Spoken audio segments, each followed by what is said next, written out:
Chapter 1026. Li looked at Qin Chong, who was staring at him with a strange gaze, and explained, "Don't look at me like that. His Majesty and I are innocent." "And with the princess?" "With the princess, it's just holding hands and kissing the cheek. That's all. There's nothing else."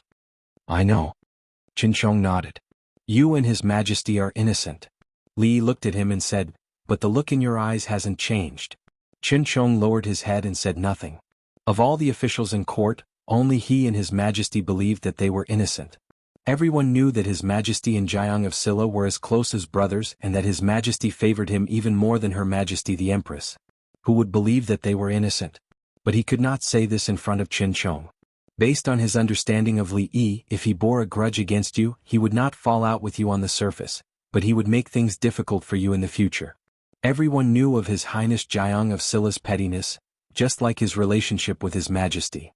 He changed his gaze and said, "The King of Shu is like this. How can I bring him back to the capital?" Qin Chong's words were reasonable. The King of Shu had been a respectable person before he went crazy. It would be too shameful to have him return to the capital like this. It would not only hurt the King of Shu's own face, but also the face of the imperial family. Li ordered the jailer behind him, "Open the prison door." The jailer did not ask any questions and went forward to open the door. Thank you. The King of Shu walked out and said seriously, "I will send Emingzu to your room today, and the day after tomorrow I will send Li Xian." Thump. Li reached out and lightly chopped at the King of Shu's neck. The king fell to the ground. "This is much more respectable." Li looked at Qin Chong and said, "Don't delay this matter. Tomorrow secretly escort him back to the capital. If he continues to make trouble on the way, just knock him out." Qin Chong was startled, then nodded. "Okay." He pointed at the unconscious King of Shu and ordered the jailer, "Bring him back first. Why did he go crazy?" The jailer sighed. The King of Shu, who was lying on the ground, suddenly jumped up and grabbed him by the neck. He said angrily, "I'm not crazy. I'm the emperor. I'm the ruler of a country.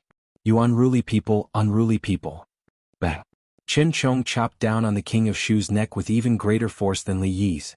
The King of Shu fell to the ground again. Qin Chong waved his hand and said, "Take him away. Son-in-law, do you think the madness of the King of Shu is real?" Fang squatted on the ground, looked at Li Yi and asked, "It said that there are people who are unwilling to remember certain things because they suffered a blow, so they sealed a part of their memories. It sounds very mysterious. Is there really such a thing?" "Really?" Li Yi said casually. Although this kind of thing sounded mysterious, it was not uncommon in the history of medicine. It was no longer important whether the King of Shu was really crazy or not.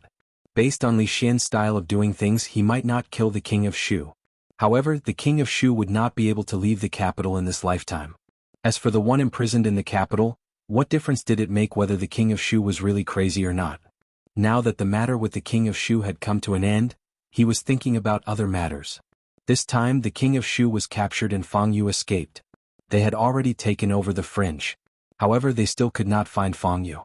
When they arrived, the fringe was already deserted. Only a few bandits who were captured were left behind. The fringe was huge. Even if the King of Shu, Fang Yu, and the others joined forces, they could only occupy a small piece of land. Of course, no matter which side they were on, they were still one of the few major powers in the fringe.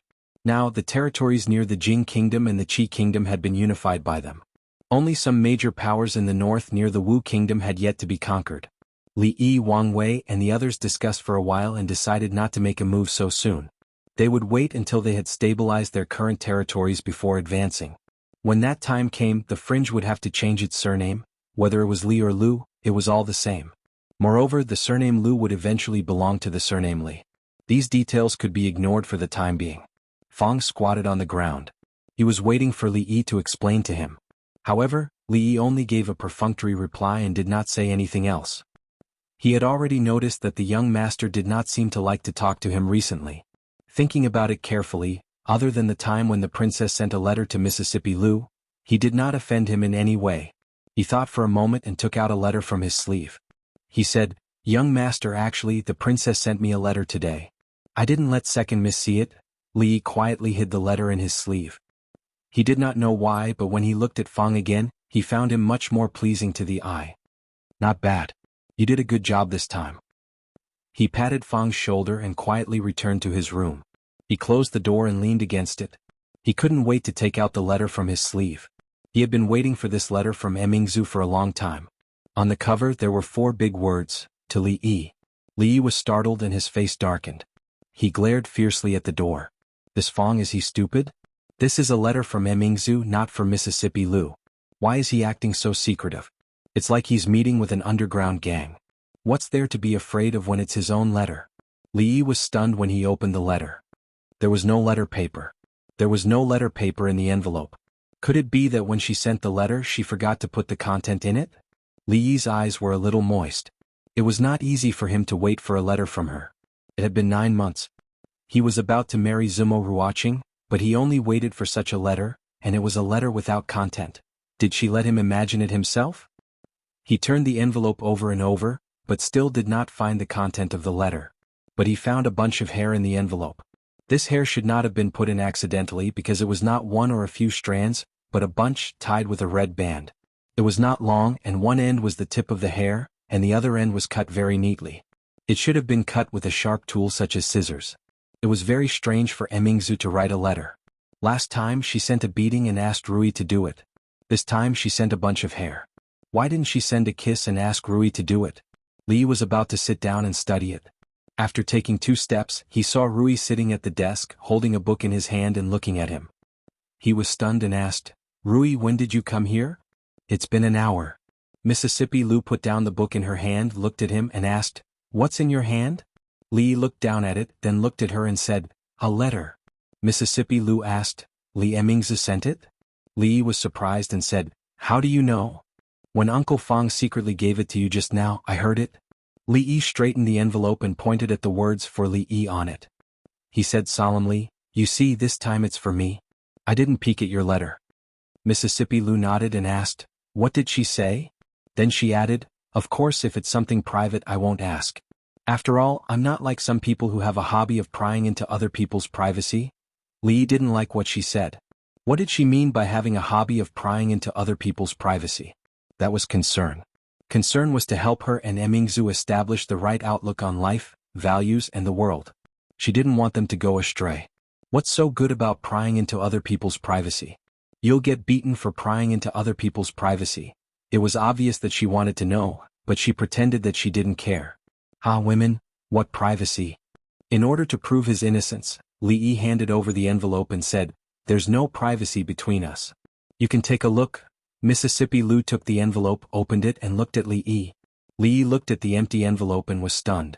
After a while, he looked at her and asked, "If I say that she didn't say anything and there's no letter in this envelope, would you believe me?" Chapter 1027. There's no letter in this letter. Do you believe me? Li Yi looked at Mississippi Lu with a sincere expression. Other than the tongue twister that almost made him bite his tongue, he did not seem to be faking it at all. Because he was not faking it at all. Mississippi Lu looked at him and asked, "Are you talking about tongue twisters?" "Speaking of tongue twisters, I've actually studied them some time ago." Li Yi thought for a moment and said, 800 soldiers rushed to the north slope, red carp and green carp and donkey, black fertilizer evaporates and turns black, gray fertilizer evaporates and turns black, gray fertilizer evaporates and turns black. Yes, play. Li Yi stopped talking about tongue twisters because he just bit his tongue and it hurt. Mississippi Lu shook her head and said, "I know there's nothing in that letter. I saw it just now. I'm just joking." She stood up and picked up the book she was reading just now. She said, "By the way, lend this book to me for 2 days. I'll return it to you when I'm done." "What book?" Li asked casually. "Qin Shimi and Qin Xianglian." Mississippi Lu waved her hand and said, "It's about the ungrateful Qin Shimi who married a princess and abandoned his wife. In the end he was killed by Master Bao. This kind of ungrateful, fickle person." Li Yi found that Mississippi Lu's use of idioms was getting better and better. But that was not the main point. The main point was that she only needed to tell him what book she had borrowed. He wrote the script himself. Didn't he know what kind of story Qin Shimi and Qin Xianglian was about? Did he ask her what the book was about? All women. Cough, cough. Seeing Mississippi Lu's gaze, Li Yi coughed twice and walked over. He took a book from the table and handed it to her. He said, "If you have time you should read this book. It's quite good. Girls should read more." Mississippi Lu reached out and took it. She asked, "What book is this?" "A Huang and Nuying." Li looked at her and explained, This book is about Emperor Yao having two daughters. The elder sister is a Huang and the younger sister is Nuying. Both sisters follow the teachings of the court, nurturing themselves and are pure in nature. One is gentle and virtuous, beautiful and intelligent, while the other is unruly, unreasonable and barbaric. They are both sisters, but why is the difference between them so big? Seeing the change in Mississippi Lu's gaze, Li Yi hurriedly said, "Of course none of this is important. What's important? Mississippi Lu continued to ask. I forgot. Li Yi sat in front of the desk and said, "It's boring to listen to others talk about it. It's better for you to see for yourself." Mississippi Lu turned around and walked out of the room. As she walked out of the room, Li Yi suddenly remembered something and quickly said, "Rui, wait a minute." Mississippi Lu turned around and looked at him. Li Yi thought for a moment and asked, "Rui, if you are a woman?" "No, you are a woman. What does it mean to give someone a bunch of hair?" Soon, drunk Imo and Ruoqing would enter the door. Li Xin could not come, but he did not forget the gift.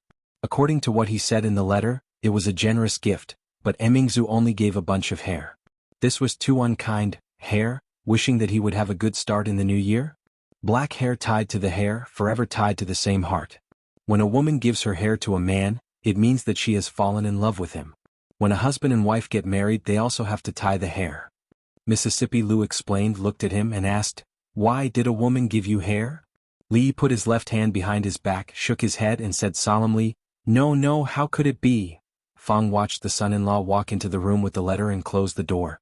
After a while the door opened and second Miss came out from inside. Her eyes suddenly widened. After a while, Li came out from inside with a sullen face, looked at Fang and said, "Emingzu wrote the letter to me, not to Rui. Does it matter if she read it or not? Do you need to be so sneaky? Are you stupid? Son-in-law, can you read the letter from Princess Royal to second Miss? Can you not read the letter from Princess Royal to second Miss? Son-in-law, don't you know in your heart?" Fang rolled his eyes, looked at Li Yi and asked, "Son-in-law, who is stupid?" After listening to Fang's words, Li Yi's heart suddenly sank. His IQ was even lower than Fang's. He couldn't read the letter that Emingzu wrote to Rui, but Rui couldn't not read the letter that Emingzu wrote to him. So no matter who the letter was written to, as long as it was written by Emingzu, he had to hide it from her secretly. Li Yi looked at Fang. Even he understood the logic, but he didn't think of it immediately. He suddenly felt an unprecedented heartache. "There's another letter here. I forgot to give it to you just now." Fang took out another envelope from his sleeve and handed it to Li Yi. Li looked at him and asked, "Whose is this?"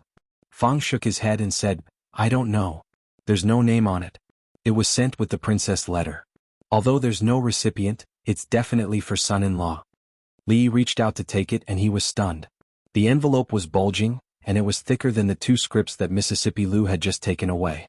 Could it be that Li Xin had written the problems that he had encountered into a book? This D*Ned man, did he really think that he was Baidu?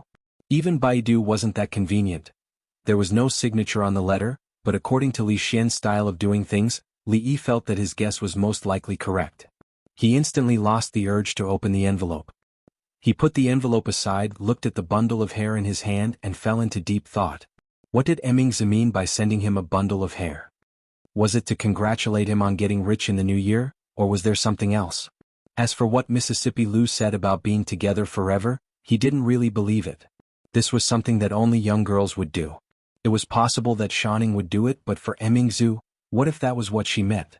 Li Yi couldn't figure it out no matter how he thought about it. He couldn't help but complain in his heart. What did she want to say? Couldn't she have written it more clearly?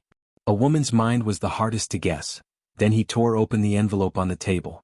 Since he had nothing else to do, he would reluctantly solve two of Li Xian's problems. There was indeed a book in the envelope. To be precise, it was a thick book. The cover was blank and there were no words. Li Yi sat on the chair, crossed his legs and opened the first page. The handwriting on the paper was neat and beautiful, and it was pleasing to the eye. "Sir, I thought for a long time and I still decided to write to you."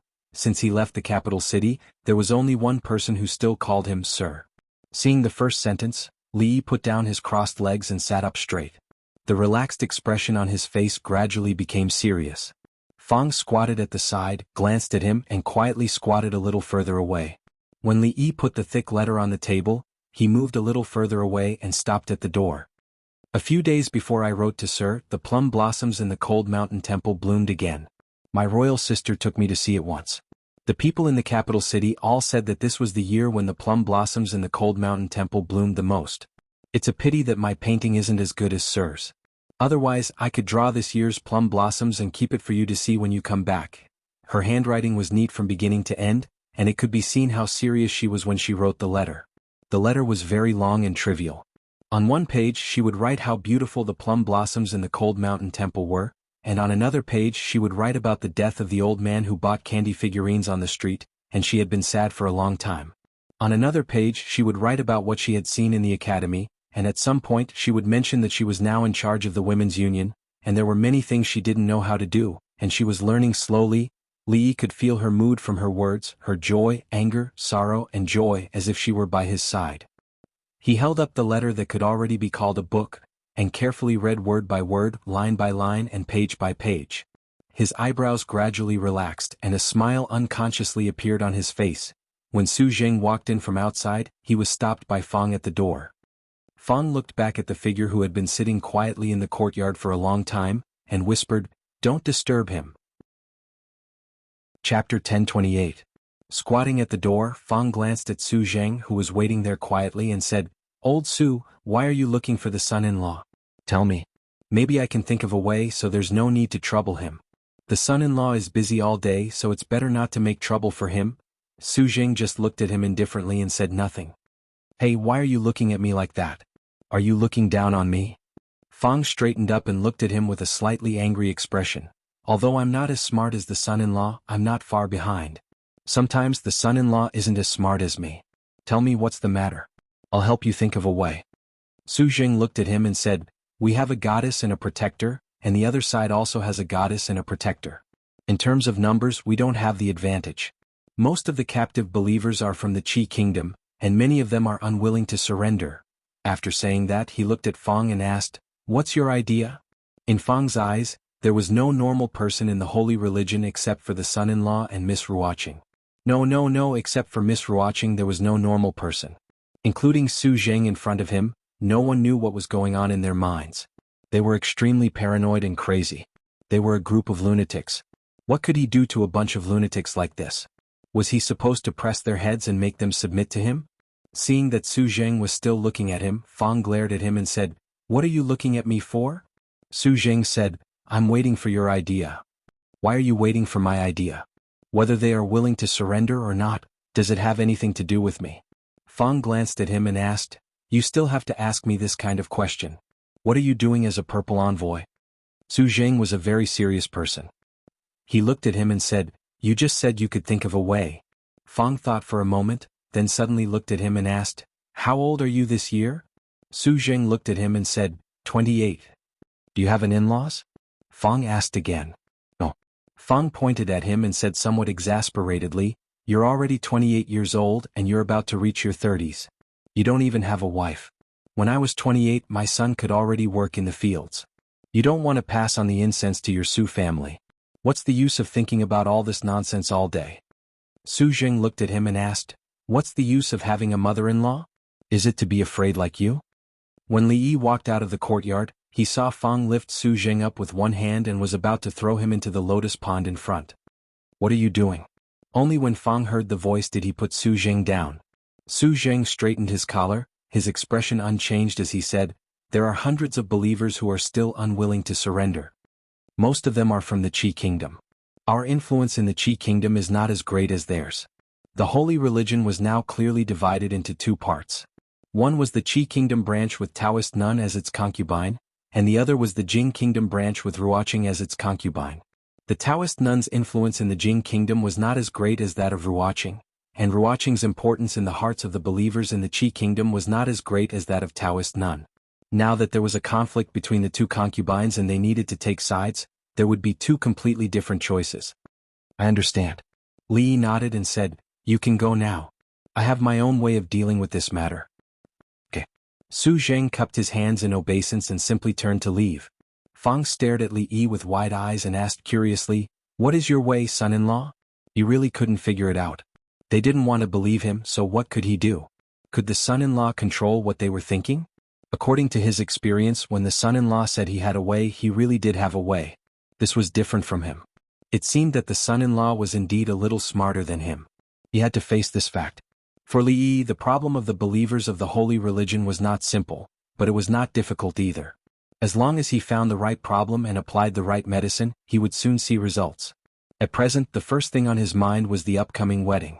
When the officials and nobles in the capital married concubines, they would quietly carry them into the house in a sedan chair.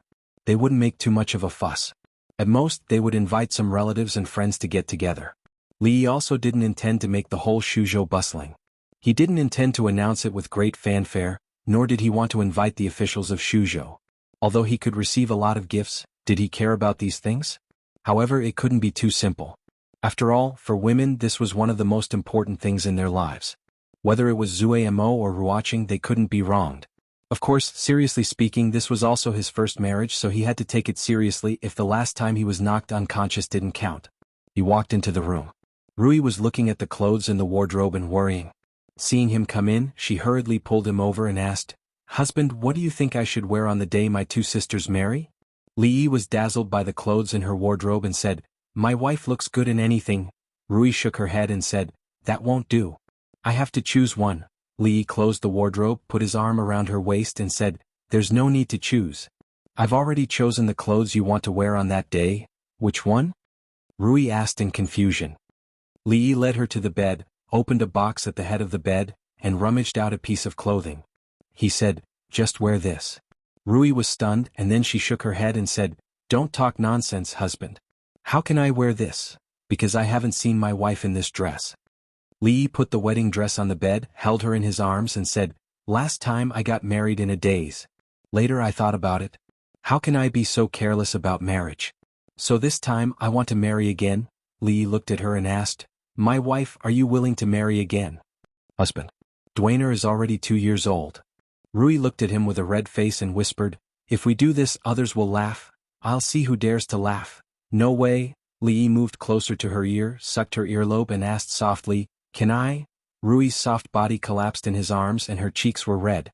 She said as if she was sleep-talking, "Yes." When Xuanhuan passed by the courtyard, she stopped and turned back to take a curious look. Why was the door of the young master and the young lady's room closed again? It was clearly open just now. When Li Yi walked into another small courtyard, Xiao Chui was playing happily under the sun with a prism. Among Xiaohuan, Xiaozhu and Xiao Chui, she was the best at playing. She was the best at playing shuttlecock and she was also the best at playing kickboxing. She could even play more tricks than others.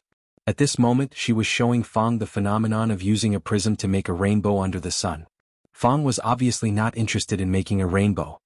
He squatted beside her and whispered, "Xiao Chui, I have something to discuss with you." "What's the matter, Uncle Fang?" Xiao Chui adjusted the angle of the prism and asked casually. Fang looked at her and said, "You see, you call Xiaohong's sister and I call you Uncle Fang. Between these two, is there a gap in seniority?" Xiao Chui couldn't change the way she called him. This was a sore point in his heart. Other people wanted to raise their seniority, but he just wanted her to call him Big Brother Fang. Was this request too much? Xiao Chui raised her head and blinked her eyes. She asked, "What do you mean?" "You see, your Xiaohong sister is with me now. We are of the same generation." Fang looked at her and said patiently, "You call me Uncle Fang and you call her Xiaohong's sister. Is there a gap in seniority?" Xiao Chui thought about it and came to a realization. She nodded and said, "It seems so." She looked at Fang and said seriously, "I'm sorry, I won't call you that in the future." Lao Fang suddenly felt tears welling up in his eyes and his nose tingling. It had been 3 years, almost 3 years. She was finally enlightened. Xiao Chui looked at him and said sincerely, "Uncle Fang, I'm sorry. I didn't mean it. I'll call her Aunt Xiaohong from now on." Seeing Fang standing there in a daze with tears in his eyes, Xiao Chui was startled and asked, Uncle Fang, what's wrong?" "It's nothing." Fang wiped his eyes and looked up at the sky. He said, "The sun today is a little poisonous. My eyes hurt and I'm tearing up." Xiao Chui looked up and said doubtfully, "The sun today is not poisonous." "Not poisonous?" Fang lowered his head and shook it. He said, "That's because I thought of my dead mother." "Ah?" Fang wiped his eyes and sighed. If she didn't die, she would be living a happy life now. Chapter 1029. Li Yi could see that Fang was a little confused. Otherwise, he would not have made such a helpless, pained and disheartened expression. Even when he thought of his mother who had died early before she could enjoy her happiness, he would not have been like this. Miss and Sister Ruoqing are in the room. Son-in-law, you can go in by yourself. Xiao Chui continued to play with her prism. Since the matter with drunken Mo and Ruoqing was settled, she had changed the way she addressed herself. This was learned from Xuanhuan. Later Xiao Zhu also followed suit. Li walked into the room. Xiao Chui had already made a rainbow. Looking at Fong, she said proudly, "Uncle Fong, look, isn't it beautiful? I can also use other methods to make a rainbow." Sister Xiao Chui? Lao Fong looked at her and said seriously, "I'm calling you sister. Can you let me finish talking?" Xiao Chui put down the prism, shook her head and said shyly, "Uncle Fong, you are too polite. I am much younger than you." Drunken Mo and Ruoqing were both in the room. The two sat by the bed on which there were two neatly arranged wedding dresses. Drunken Mo generously pointed to the bed and said, "Sister Ruoqing, which one do you want? Take your pick." Ruoqing looked at her and said doubtfully, "But you embroidered all these." Drunken Mo frowned and said, "So what if I embroidered it? Didn't I say long ago that my things are your things? Why do we need to separate yours and mine?" Li stood behind them and asked, "What about me?" "You." Drunken Mo looked back, rolled her eyes at him and said, "You are not a thing." Li did not know whether she was saying that he was good or bad, so he was pushed out by her. Drunken Mo pushed him out of the door and said, "I am discussing an important matter with Sister Ruoqing. You can come in later." Looking at the closed door, Li shook his head. Wasn't it just discussing who was going to wear which wedding dress? Was there any difference? So what if she wore it? When the time came, she would still have to take it off.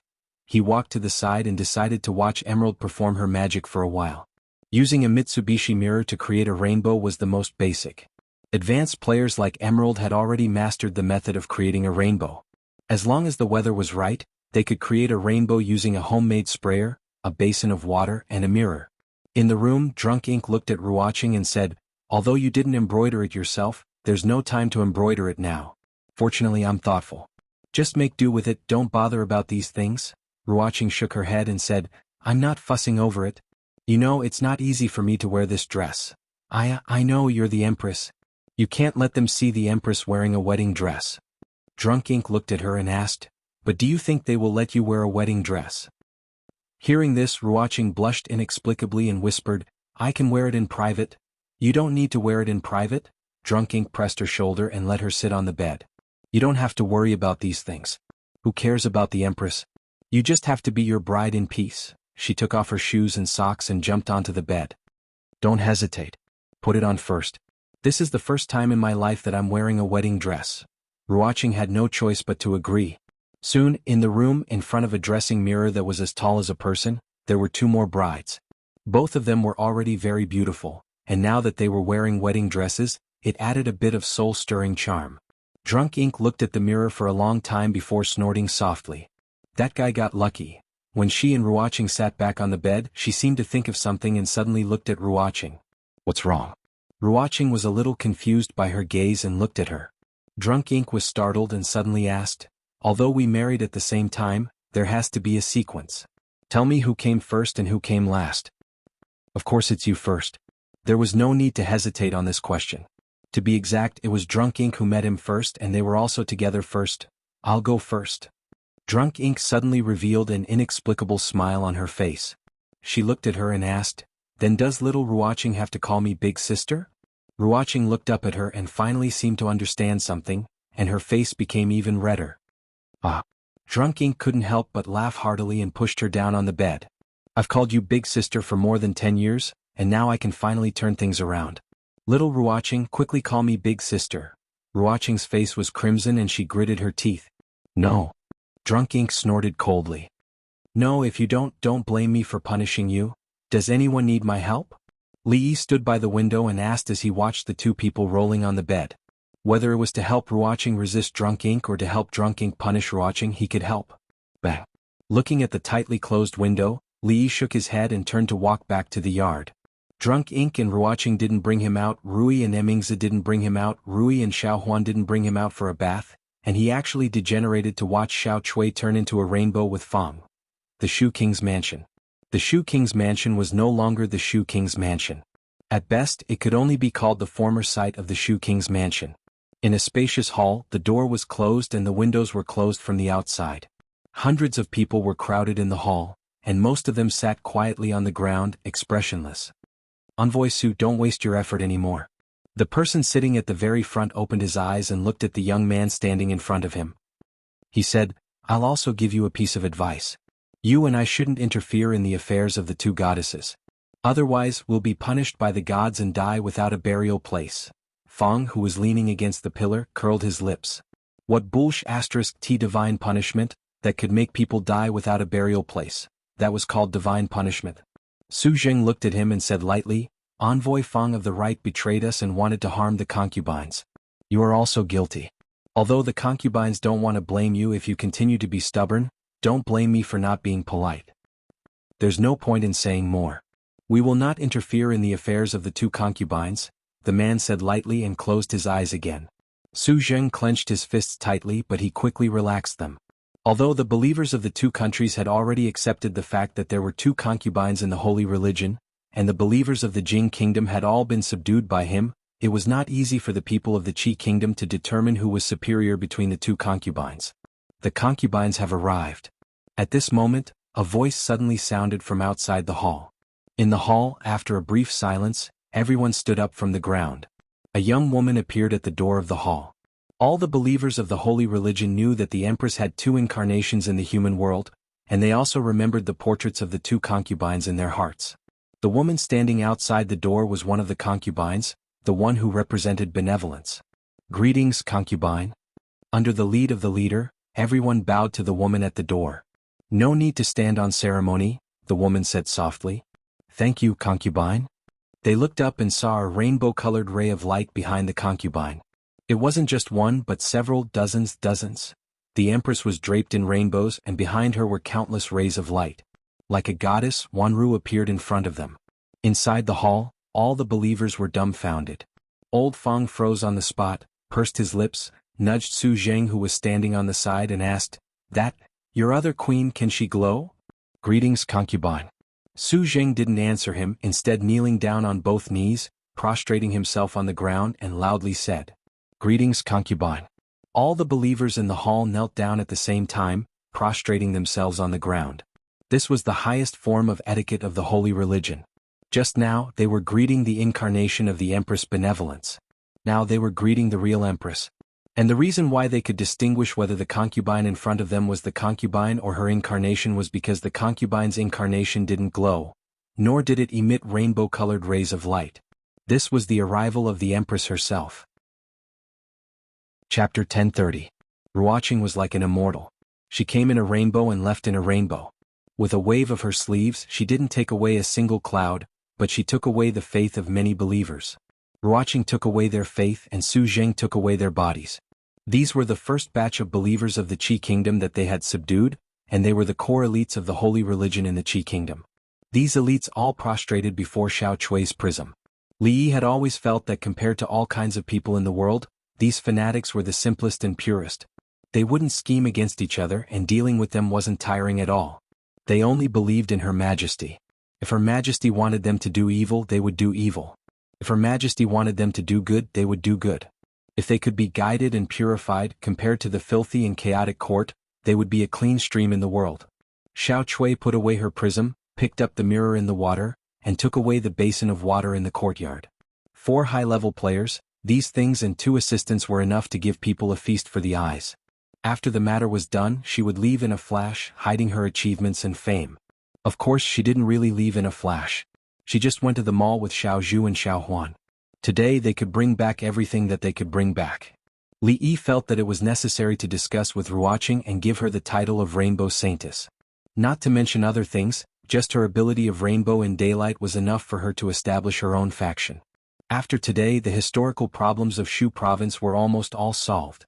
Li Yi could wait for his 2-3 Xiaonyang sons to marry into his family. Thinking about it carefully, there didn't seem to be a big enough bed at home. Today he would ask Uncle Han to make one for him. In the depths of the land of Bedlam, somewhere deep in the mountains, 3 wretched figures came out of the woods.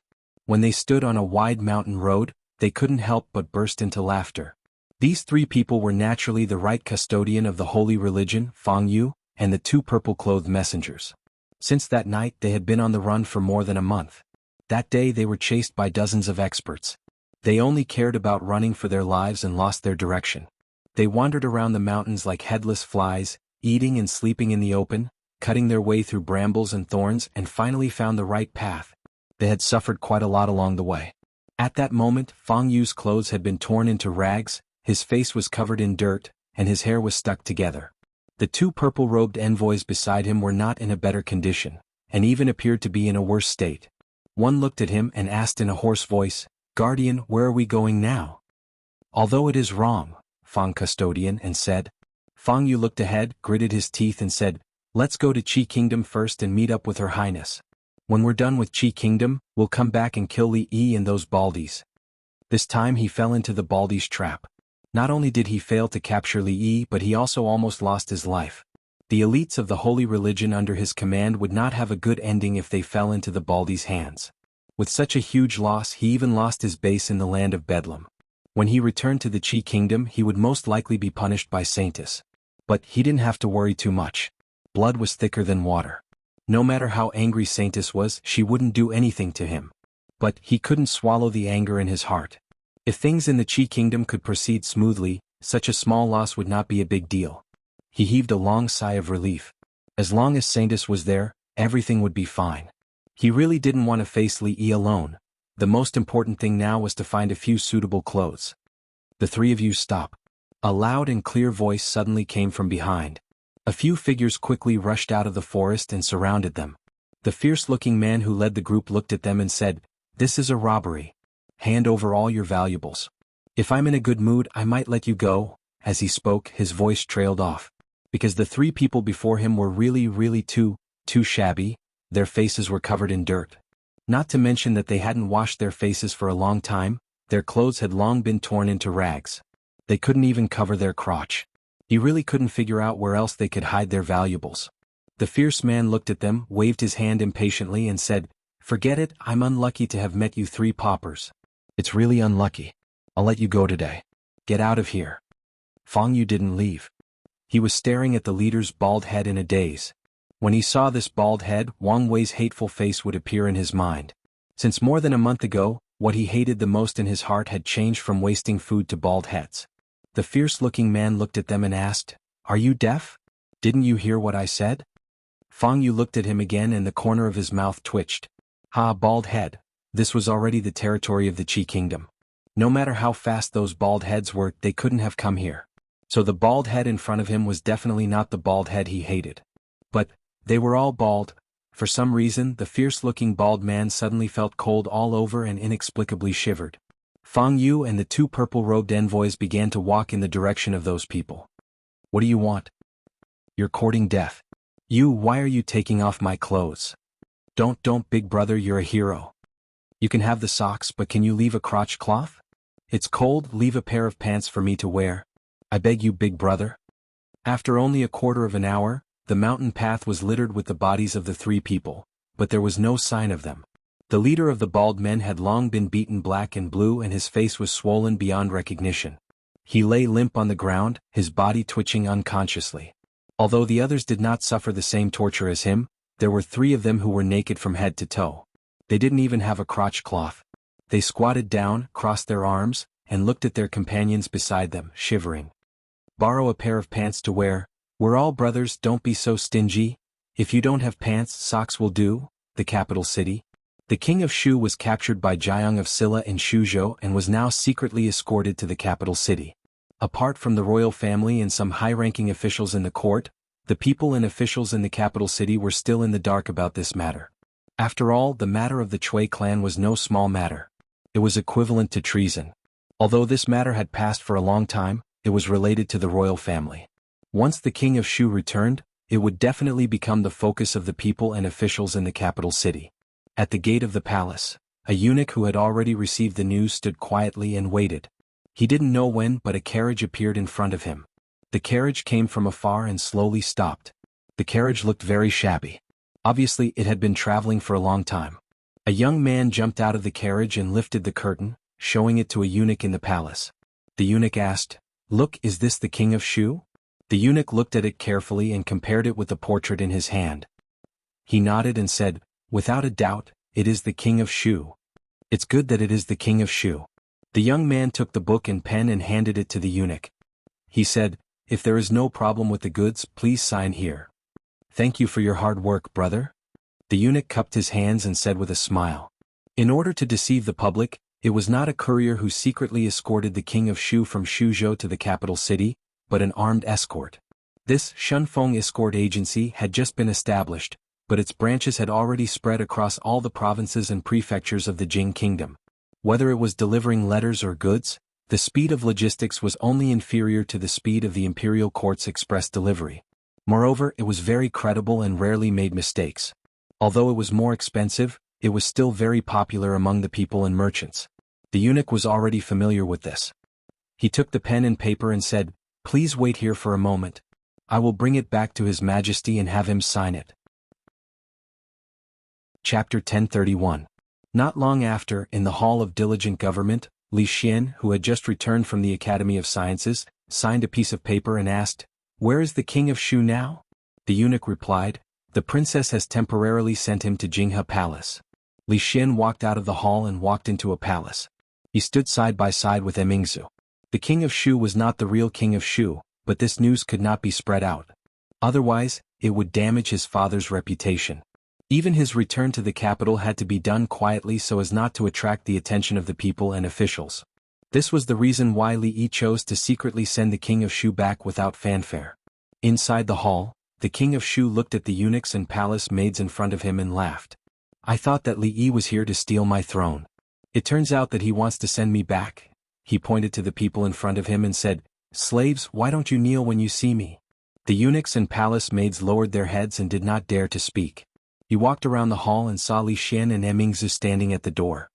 He pointed at them and asked, "Li Xian and Emingzu, why don't you bow to me when you see me? Have you forgotten the rules I taught you?" Li Xian looked at him and turned to ask, "Are you crazy?" Emingzu shook her head. "I don't know." Li Xian thought for a moment and waved his hand. "Forget it, it's not important." He looked behind him and said to a eunuch, "Someone bring wine." "Yes, your majesty." Soon a eunuch came out with an exquisite wine pot. Li Xian poured a cup of wine and handed it to the king of Shu. He said lightly, "Drink it." The king of Shu was stunned and shook his head violently. "I don't drink. Drinking will cause trouble. I don't drink. I like to drink grape wine." Li Xian thought for a moment and turned back. "Bring me grape wine." The king of Shu was clearly taken aback. Then he shook his head and said, "I don't drink grape wine. I want to drink water." "Water is good for the body." Li Xian asked the eunuch to bring 3 cups to the king of Shu. He pointed to the tray and said, "This cup is wine, this cup is grape wine, and this cup is water. There must be one that you like, right?" "I don't drink wine, nor do I drink grape wine, nor do I drink water." The king of Shu suddenly waved his hand and knocked the tray over. He stretched out his hands and began to run in the hall. As he ran he shouted, "I am the son of heaven, I am the god of heaven. I don't need to eat, I don't need to drink. I can absorb the spiritual chi of heaven and earth and the essence of the sun and moon." Li Xian looked at the eunuchs and palace maids beside him and said, "You can leave first." "Yes." The few of them quickly retreated and closed the door. Only then did Li Xian look at the king of Shu who was letting loose in the hall. He asked, "Are you done acting?" "Aye. If you say another word, I won't let them send you food or water in the future. Anyway, you can absorb the spiritual chi of heaven and earth and the essence of the sun and moon. You won't starve to death." The king of Shu stopped in his tracks and turned back to look at them. He smiled bitterly and said, "You've won, you've won. You've won the world, won the hearts of the people, won everything. Let me go, I don't want to die, I don't want to die." Li Xian looked at him and asked, "Who wants you to die?" The king of Shu pointed to the mess on the ground and said repeatedly, "Poisoned wine, you want me to drink poisoned wine?" Li Xian took out the wine pot from another tray, took a sip, poured a cup of grape wine and drank it in one gulp. Finally, he rinsed his mouth with water from another pot, looked at the king of Shu and said, "Long time no see. I'm just treating you to a cup of wine. Why are you so nervous?" The king of Shu collapsed to the ground and looked at Li Xian in despair. He asked, "Li Xian, what grudge do you have against me? You stole my princess and my throne, and now you want to treat me like this. Have you forgotten?" Li Xian looked at him and said fiercely, "How can you forget? Have you forgotten that you bullied me when I was a child? You bullied me so badly. At that time I thought, don't fall into my hands in the future. Not long after, Li Xian walked out of the palace and said to the 2 imperial guards at the door, "From today on, seal up Jinghe Palace. He is not allowed to step out. Except for food and water every day, no one is allowed to enter." "Yes, your majesty." When he walked back, Li Xian turned to look at Emingzu and asked, "Is there anything wrong with dealing with him like this?" Emingzu did not speak, which meant that she acquiesced. In the blink of an eye, that guy has been gone for almost a year. The last time he sent a letter saying that he was going to get married soon and that he was going to marry 2 wives. It seems to be in the next 2 days. Unfortunately, we won't be able to see it. Li Xian put his hands behind his head, stretched, and said, "Why don't we go to Shuzhou to see the suffering of the people and have a nuptial night?" But it may be too late. Before he finished speaking, he felt that it was inappropriate. He turned to look at Emingzu and immediately changed the topic. "Let's not talk about this. Emingzu, look how blue the sky is today and how white the clouds are." As he spoke, his voice became lower. He looked at her in confusion, pointed to her hair and asked, "What's wrong with your hair? It seems to be missing." "It's nothing." She covered the strand of hair with her hand and said, "I accidentally cut it when I was practicing swordsmanship." Looking at Emingzu, who left in a hurry, Li Xian shook his head and said, "When you practice swordsmanship, you should tie up your hair." Speaking of hair, he lowered his head and touched a sachet on his waist. There were 2 strands of hair in it, one was Qin'er's and the other was Susu's. He suddenly looked up at the direction in which Emingzu had left, and a look of realization appeared on his face. He murmured, "Has it come to this?" According to the customs of the Jing kingdom, the wedding was divided into 6 steps.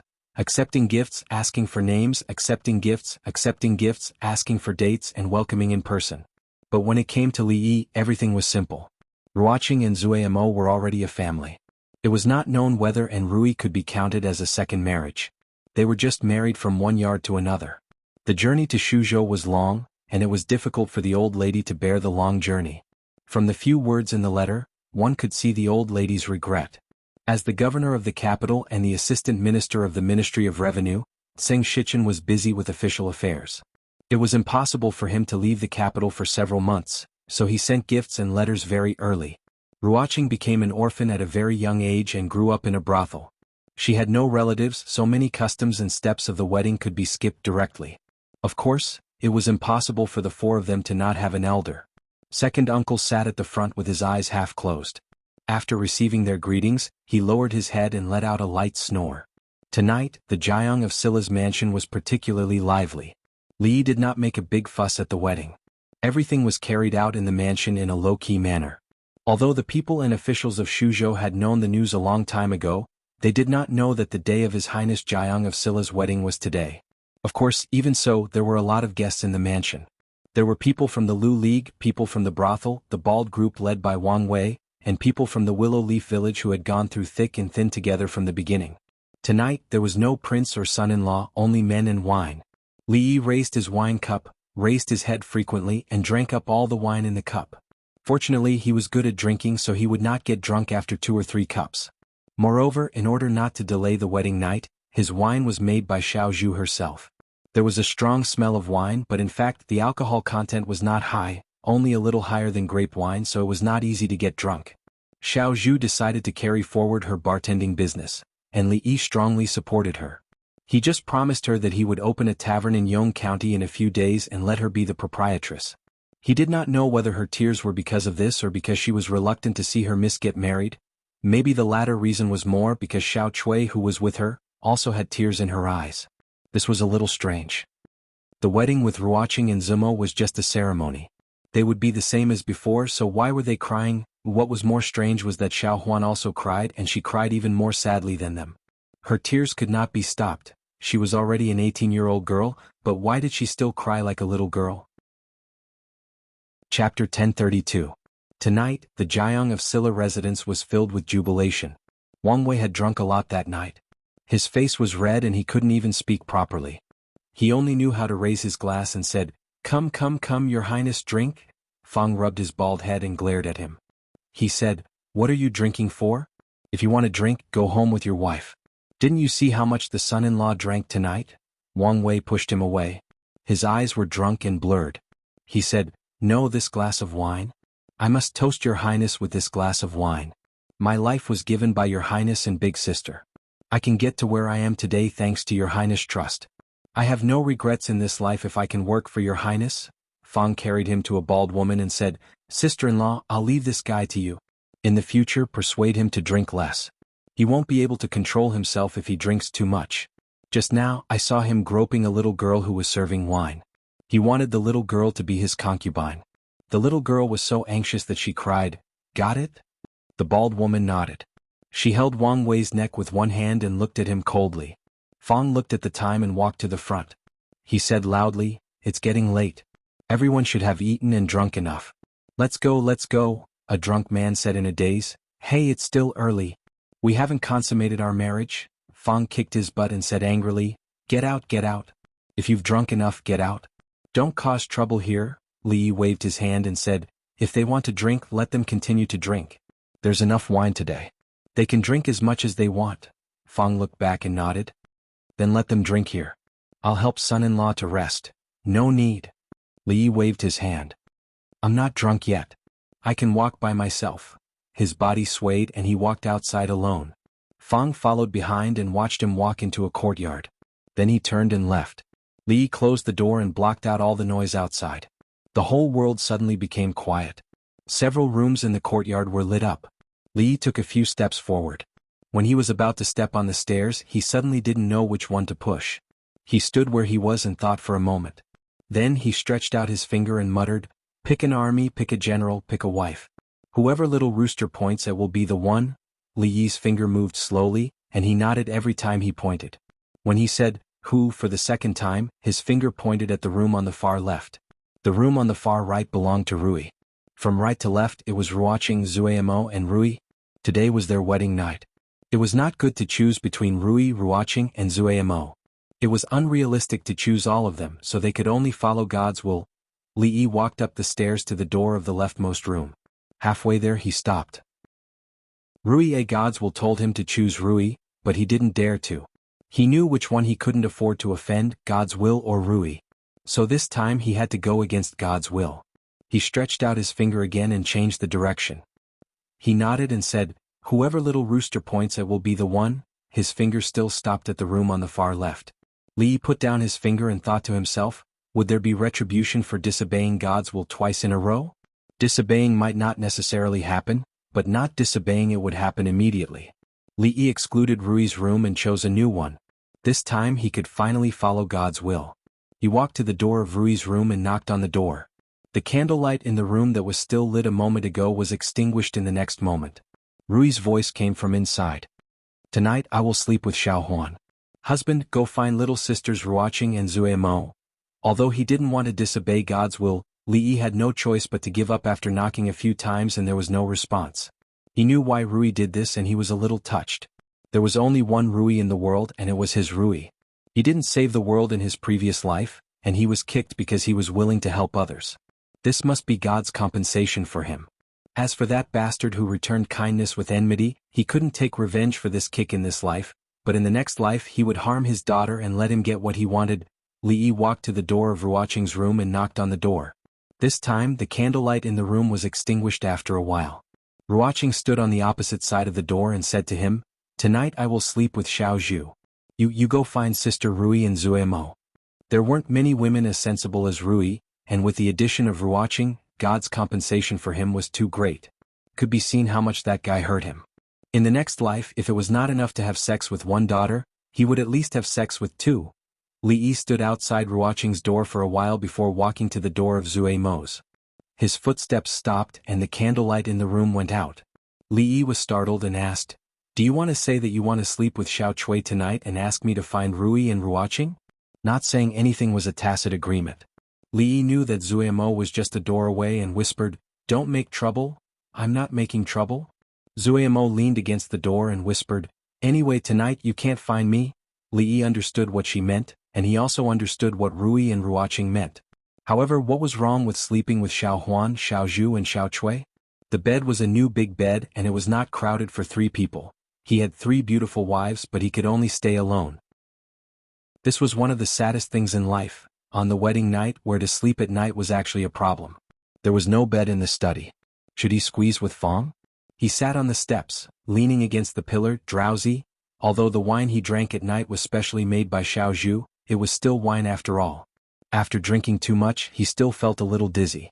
But what Rui and the others did, the cold wind at night and the cold stone steps, made his heart and body cold and his buttocks cold and he couldn't sleep. He shivered slightly and a fragrant wind blew and suddenly he felt a lot warmer. Because he had a piece of clothing on his shoulders. "It's cold outside, come in," Mississippi Lou said lightly, turned around and walked into the room. On the wedding night he was locked out by his wife, and was seen by his sister-in-law. This made Li blush a little. This was really embarrassing. He was already familiar with Mississippi Lou's room, even more familiar than his own room. This room carried many painful memories that he didn't want to recall. Li wrapped his clothes tightly, and when he stepped into the room, he seemed to hear the sound of smacking echoing in his ears. Mississippi Lou poured a cup of hot tea for him and sat across from him, minding her own business. Li drank a cup of tea and then he realized that there was not only tea on the table, but also wine and dishes. Grumble? His stomach began to growl in disappointment. Just now, it was only at the beginning and then he only cared about drinking. Now that he smelled the aroma, he felt unbearably hungry. He licked his lips, picked up the chopsticks on the table and began to wolf down the food. Mississippi Lou glanced at him and reminded him, "These are my chopsticks." Li curled his lips and said, "Don't be so stingy. If you want to eat, then get another pair. We're a family, why bother about these things?" Mississippi Lou reminded him again, "Those are the chopsticks I used just now." Okay, I'll give them back to you." Li took a few more mouthfuls of food, returned the chopsticks to her and said, "Then get me a new pair." Mississippi Lou took a new pair of chopsticks, but it was not for Li, and she ate while drinking. Women were really strange creatures. One moment they wanted it, the next moment they didn't. Li shook his head and poured himself a cup. Tonight, in order not to affect the wedding night, Li asked Xiaozhu to make a few pots of wine for him. Now that the wedding night was over, he should drink to his heart's content on this big day. He looked at Rui opposite him and thought to himself, God's will is God's will. After going around in a big circle, in the end he still had to spend the wedding night with Rui. On both sides of the square table, one was dressed in white and the other was dressed in red, but there seemed to be no conflict between them. The atmosphere was extremely harmonious, as if everything was supposed to be like this. Once you drink too much, you can't control your mouth. What's more, today was a good day. Once people had a good life, they would always think about better things. It was better to add flowers to a brocade than to add snow to snow. Li looked at Rui and suddenly said, "Rui, let's discuss something." Mississippi Lou looked up at him and asked, "What is it?" Li thought for a moment and said, "In the future, can you be gentler to me? Don't spank my butt anymore." Mississippi Lou thought for a moment, looked at him and asked, "Then will you still be so naughty in the future?" Chapter 1033. Li looked at Mississippi Lou with a troubled expression and said, I'll try my best." Mississippi Lou nodded and said, "Then I'll try my best too." "You can't try your best." Li drank another glass of wine to boost his courage and said, "You see, I'm a prince now and I have so many people under me. I also want my face. If you keep hitting me like this and others see it, how can I show my authority?" Mississippi Lou didn't say anything. She just looked at the wedding robe draped over his shoulder. The red was a little dazzling. She smiled and nodded, "Okay. Then it's a deal." Li's face lit up with joy and stretched out his finger, "Pinky swear." "Childish?" Mississippi Lou glanced at him, then stretched out her little finger and hooked it together with her thumb. "That's a deal. If you go back on your word, you'll suffer retribution. Be careful that you won't be able to marry for the rest of your life." Li was overjoyed. He filled her cup with wine and said, "Drink. Let's drink to our vow. This glass is for today's big day. This glass is for capturing me up the mountain. This glass is for the king of bandits." Li didn't know how much Mississippi Lou could drink. He only remembered that at the beginning she would get drunk and blush when she drank the tasteless liquor. That was the only time he saw her drunk. Today was the second time. Li didn't know what time it was. The dishes were gone and the table was filled with empty wine jars.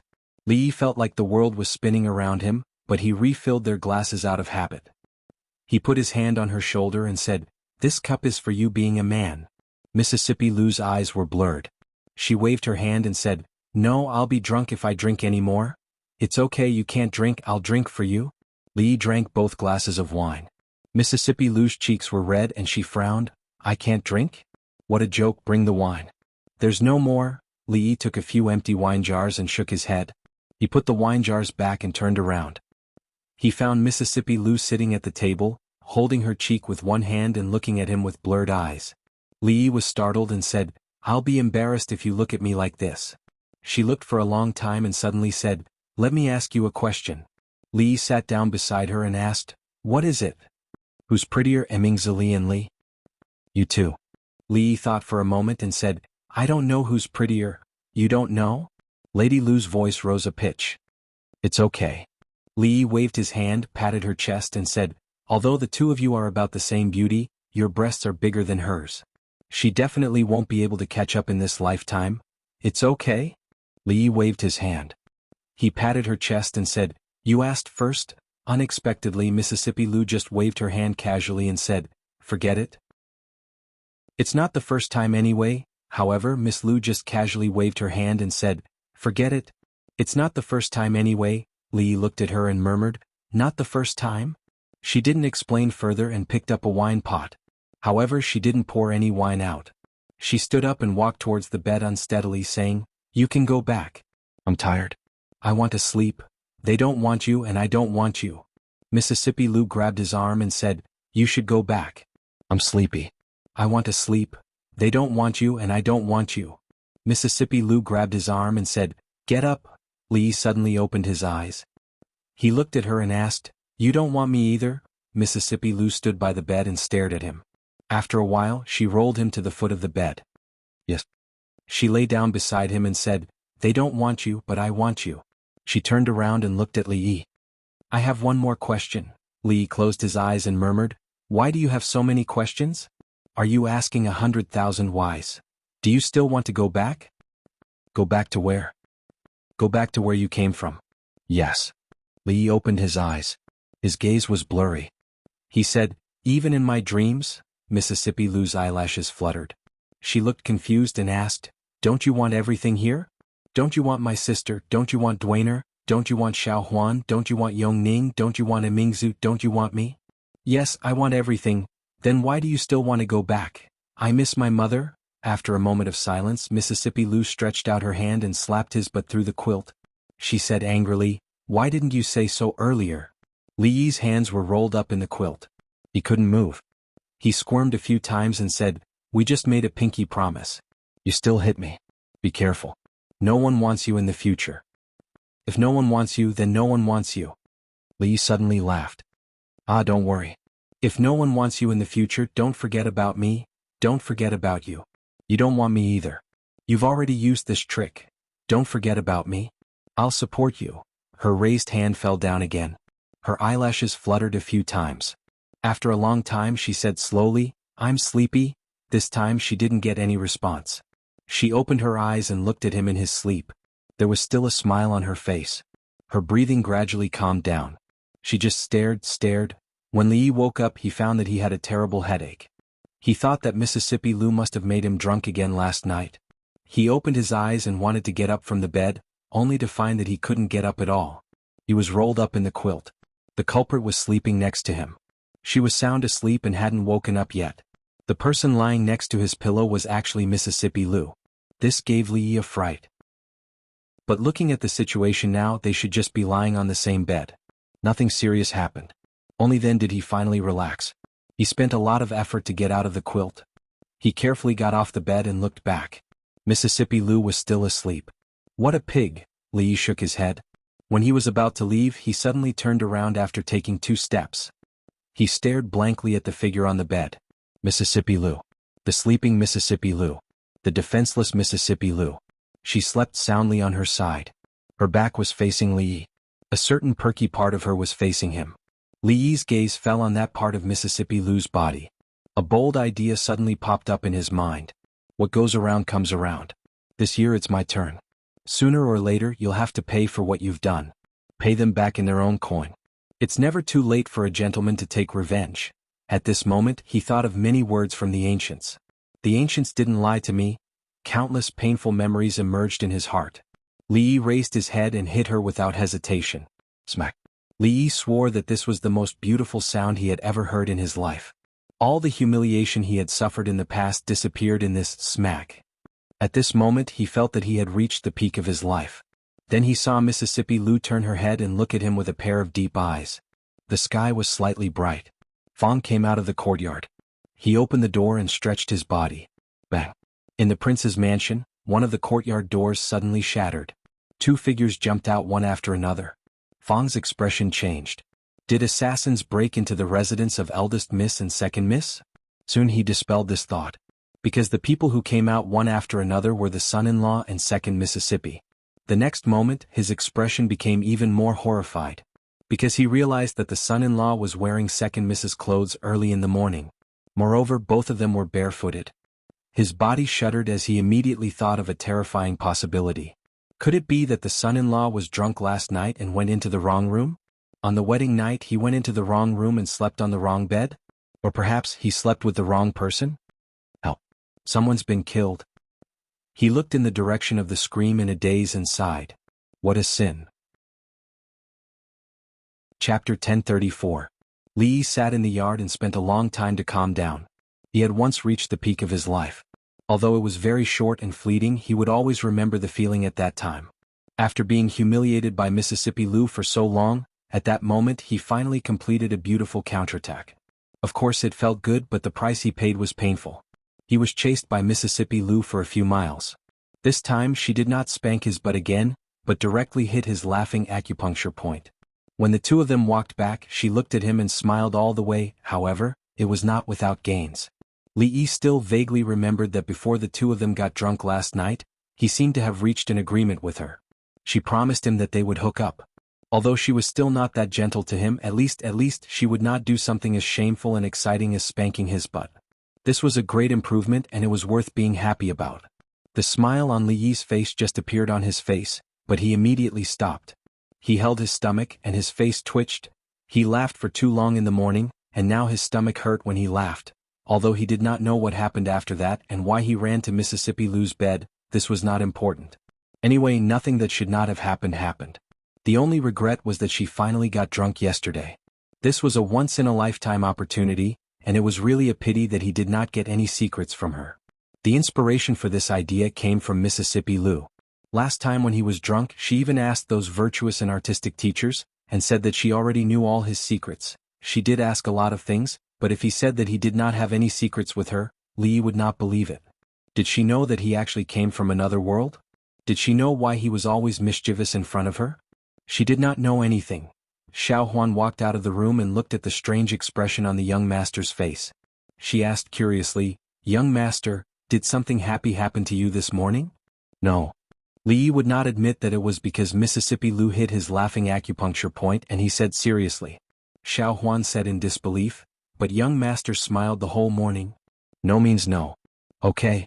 Xuanhuan did not ask about this matter and asked again, "Then where did young master sleep last night?" Last night.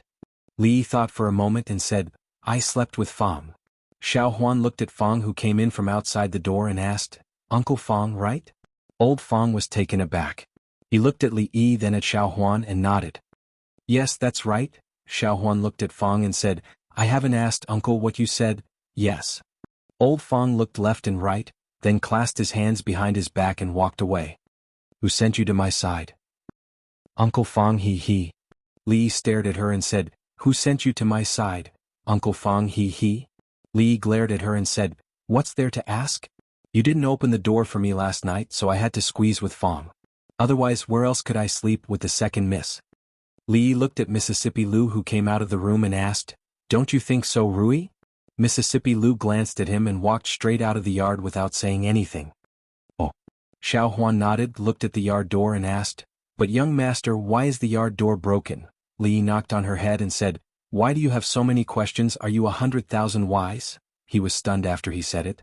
This scene in this sentence, why did it have a sense of déjà vu? Xuanhuan covered her head and said, "Then I won't ask any more. I'll tell a joke to young master. The second miss asked me to tell more jokes to young master." Li couldn't help shivering and felt a dull pain in his stomach. He covered his ears and said, "I won't listen, I won't listen." Xuanhuan hugged his arm and said coquettishly, Young master, just listen." "I won't listen." "Then I'll tell my joke." "Young master just won't listen." The little servant girl was not obedient. If the soft approach didn't work, he had to use the hard approach. He pressed Xuanhuan on his thigh and spanked her butt. She never mentioned the joke again and ran away with a red face in her butt. Watching her run away, Li Yi sat in the courtyard and let out a long sigh. People say that a moment of the night is worth 1,000 gold, but 1,000 gold can't buy an inch of time. Time flies like an arrow, the sun and moon shuttle. It's all about the preciousness of the wedding night. 1,000 gold can't buy an inch of time. Time flies like a rice dumpling. But the first time he had the wedding night, he was dragged up the mountain by Mississippi Lu and spent it in a daze. That night, he was shocked by Rui breaking the wooden table with her palm. The second time he had the wedding night, he was rolled up like a dumpling and couldn't move. The night of the night was wasted just like that. He must have owed Mississippi Lu a lot of money in his previous life, the kind that even 2,000 gold wouldn't be enough. Rui, Ruoqing and Zumo were really too much. They didn't know when to be modest. Was the wedding night the time to be modest? Kong Rong let them be? This time, not only did he not make up for the regret of the wedding night, but he had even more regrets. Li Yi silently swore in his heart that the next time, the time after that, it must be perfect. Thinking of the next time, the time after that, he was a little happy again, and then his stomach began to hurt again. Mississippi Lu walked in from outside and sat opposite him. When Li Yi saw her, his stomach hurt even more and he subconsciously became vigilant. He immediately said, "What are you trying to do? Don't think that you can do whatever you want just because you're beautiful and you can go back on your word. You promised me last night. I promised you last night I won't." Mississippi Lu looked at him and said, "I won't spank your butt and I didn't break my promise." Li Yi thought about it. She didn't break her promise, but her methods were even more ruthless. He really shouldn't have said so much last night. There was a lot of meat on her butt and it was exciting to be spanked. It's over, it's over. Li Yi quickly dispelled this thought from his mind. After spending so much time with Fong, he felt that he seemed to have been infected by him and had become a masochist.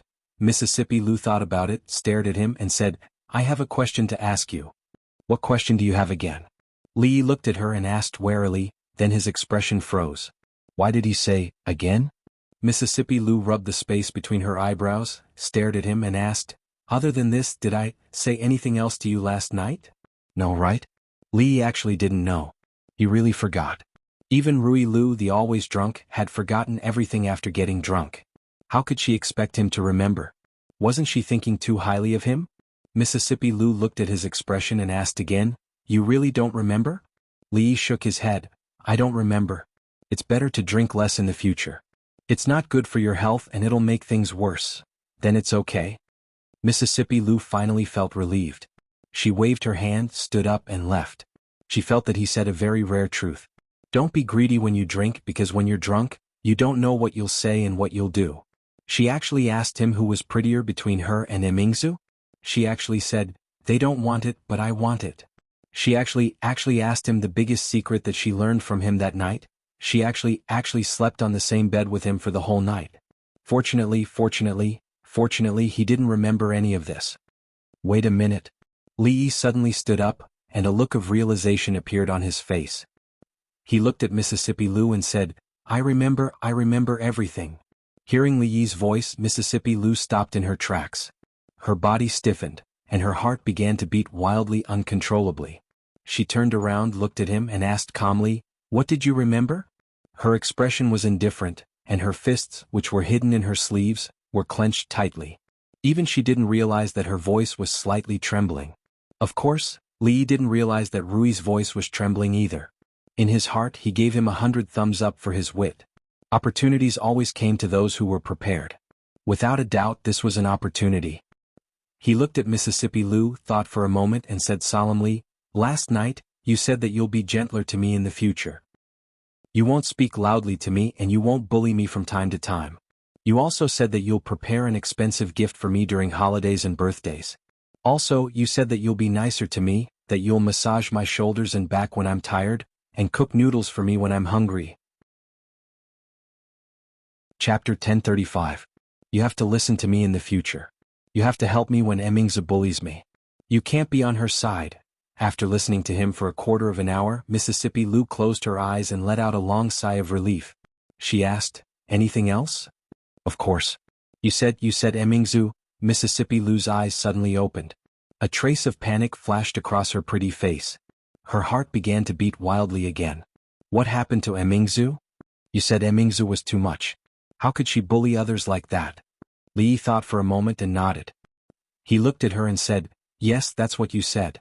You said that when we return to the capital, you will personally spank her to avenge me. I promise you that." Mississippi Lou took a deep breath and crossed her arms. She looked at him and asked, "Anything else?" Lee thought for a moment and said, "Yes, but I can't remember it now. We'll talk about it when I remember it. You should do what you promised first." He suddenly felt some admiration for himself, so much so that he prostrated himself in admiration. Anyway, Rui was drunk last night. He didn't remember what happened. It was up to him to make up stories. If he didn't have a little conscience, he would directly tell her that she violated his body last night and ask for more compensation and privileges. Second Lady Lu did not speak. Li looked at her and suddenly asked, "You are the chief of the Wulin League. Your words carry enormous weight. What you say is like spilled water. You won't go back on your word, will you?" "No." Mississippi Lu smiled and shook her head. She said softly, "Why would I? I'll keep my word. Are you hungry or tired? Let me massage your shoulders first. Do you want to cook a bowl of noodles for you first?" Happiness came so suddenly that Li couldn't believe it. He suspected that he was dreaming and that he was still lying on the bed with Mississippi Lu. "Let's massage the shoulders first," Li said after some thought. It wasn't until he was lying on the rocking chair with Mississippi Lu's hands roaming around his shoulders that he finally accepted reality. She actually believed it, she really believed it. Li could already imagine the beautiful life in the future. He took a deep breath and said, "I didn't use enough strength, use more strength." Mississippi Lu smiled and said, "Okay." Outside the door, Fang saw with his own eyes that Xuanhuan went out. Only then did he come out from behind a big tree, ready to ask the son-in-law what they were talking about. As a qualified follower, he needed to have this kind of awareness. Even if the son-in-law said that he slept with him last night, he had to convince himself that he wasn't hugging two women last night. It was the son-in-law who was hugging him last night. For the son-in-law, for the young miss, for the second miss, for a perfect family. He felt that he was very great at this moment. Perhaps his back was shining with colorful light like that of Lady Ruoqing. When he walked to the door, he heard screams coming from the yard. "You used too much strength. It hurts, it hurts. Be gentle, be gentle." This was the voice of the son-in-law. "I haven't used any strength yet. Just bear with it a little longer. It won't hurt in a while." This was the voice of the second Mississippi. Fang stopped in his tracks and stood there for a while. Then he turned around and strode away. "It's just a joke. Why are you so serious?" His bones were almost broken by her. Li rubbed his shoulders and said, "I forgot. Tell me, what else did you say last night?" "Nothing." Mississippi Lu clapped her hands and asked, "Do you still want to eat noodles?" "No." Li's attitude was very firm. He almost dismembered himself by rubbing his shoulders. If he asked her to cook another bowl of noodles, he might directly poison himself to death. It was better not to take this risk. In the end, he didn't ask what Mississippi Lu said last night. Rui, Ruoqing, and Zumo disappeared in the morning. He didn't know if it was some custom or something else. Some of the customs of these women, Li didn't know much. Fang walked in from outside and sat opposite him. Looking at him, he sighed and said, "Son-in-law, as a man, you have to be responsible for what you do. If you dare to do it but don't dare to take responsibility, you are not a man." Li turned to look at him and asked, "Responsible? What responsibility?" Fang thought for a moment and said, "Son-in-law, if you don't want to take responsibility, you can let the second miss take responsibility. It's the same anyway." Before leaving, he patted Li Yi's shoulder and said earnestly, "Son-in-law, you are destined to be unable to escape the clutches of the second miss in this life. Be optimistic and accept your fate. Life is like being raped. If you can't resist, then enjoy it to the fullest. This is my shallow opinion in this life. Take your time to understand." Fang always had a deep understanding of life, but he was wrong about one thing. Life was indeed like being raped, but he didn't think of resisting. The architectural style of the jianghu of Silla mansion was from the inside to the outside, from the master to the servant. The innermost courtyard was where the master of the mansion lived. It could be counted as Rui, Ruoqing, Zumo, and himself. Of course, there were also Xuanhuan, Xiaozhu, and Xiaochui's rooms. Yongning had the most freedom and could sleep wherever she wanted. There was also a study without a bed. Li Yi thought that he already had Rui and Zumo and Ruoqing, so there was no need to put a bed in the study. Only now did he realize how naive this thought was. If that was really the case, he wouldn't have spent the night with Mississippi Lu. "Be careful, just put it in that corner." Fang moved the mattress in alone. Li looked around and picked a corner that was pleasing to the eye. Fang put the bed in place and looked at Li Yi with a strange gaze. In this courtyard there were eldest Miss, second Miss Zumo, Miss Ruoqing, Xuanhuan, Xiao Chui and Xiao Zhu, the 3 servant girls. Son-in-law could sleep in any of the rooms, but he actually wanted to sleep in the study. Son-in-law couldn't be unable, right? At such a young age, how could he? Li Yi looked at him and said seriously, "If you look at me like that again, I'll send you to the Wu Kingdom to gather intelligence and come back in a few years." Fang clapped his hands and turned to walk outside. When he reached the door, he poked his head in and said, "Son-in-law, remember to eat more chives and kidneys. If you really can't do it, you can also use tigers or deers or something to make wine. Get lost." Fang left. When he left, he didn't forget to close the door. Li Yi soaked his feet and took off his shoes before lying on the bed and wrapping himself in the blanket. From yesterday until now, he hadn't had a good sleep. In the morning, he was chased by Mississippi Lu for a few miles, and on the first day of his wedding, he had to be alone in his room. He didn't have the mood to complain anymore and was overcome by waves of tiredness. After sleeping for an unknown period of time, the door was suddenly pushed open and gently closed. On the bed, Li Yi's eyes suddenly opened. In the middle of the night, who came to his study? A thief? Impossible. Even if he was a grandmaster, he would not be able to sneak in here. Could it be Rui? Or a rapist? Was it Rui who came to pick up flowers? While Li Yi's mind was running wild, the figure had already reached the bed, quietly took off his shoes and climbed onto the bed. Li Yi's eyes widened. Could it be that the rapist was taking the initiative to offer himself? The moonlight shone in from the window, and Li Yi could roughly see the figure. From the shape of the chest, it was not Rui but Zumo who came to pick up flowers. Chapter 1036. She shut him out on the wedding night, and now she wanted to secretly pick flowers. Li Yi really didn't expect that Zuemo would be so interested in this. Did she really think that she could get on and off his bed as she pleased? He closed his eyes and waited for her to pick flowers. However, after waiting for a long time, the person beside the bed did not move.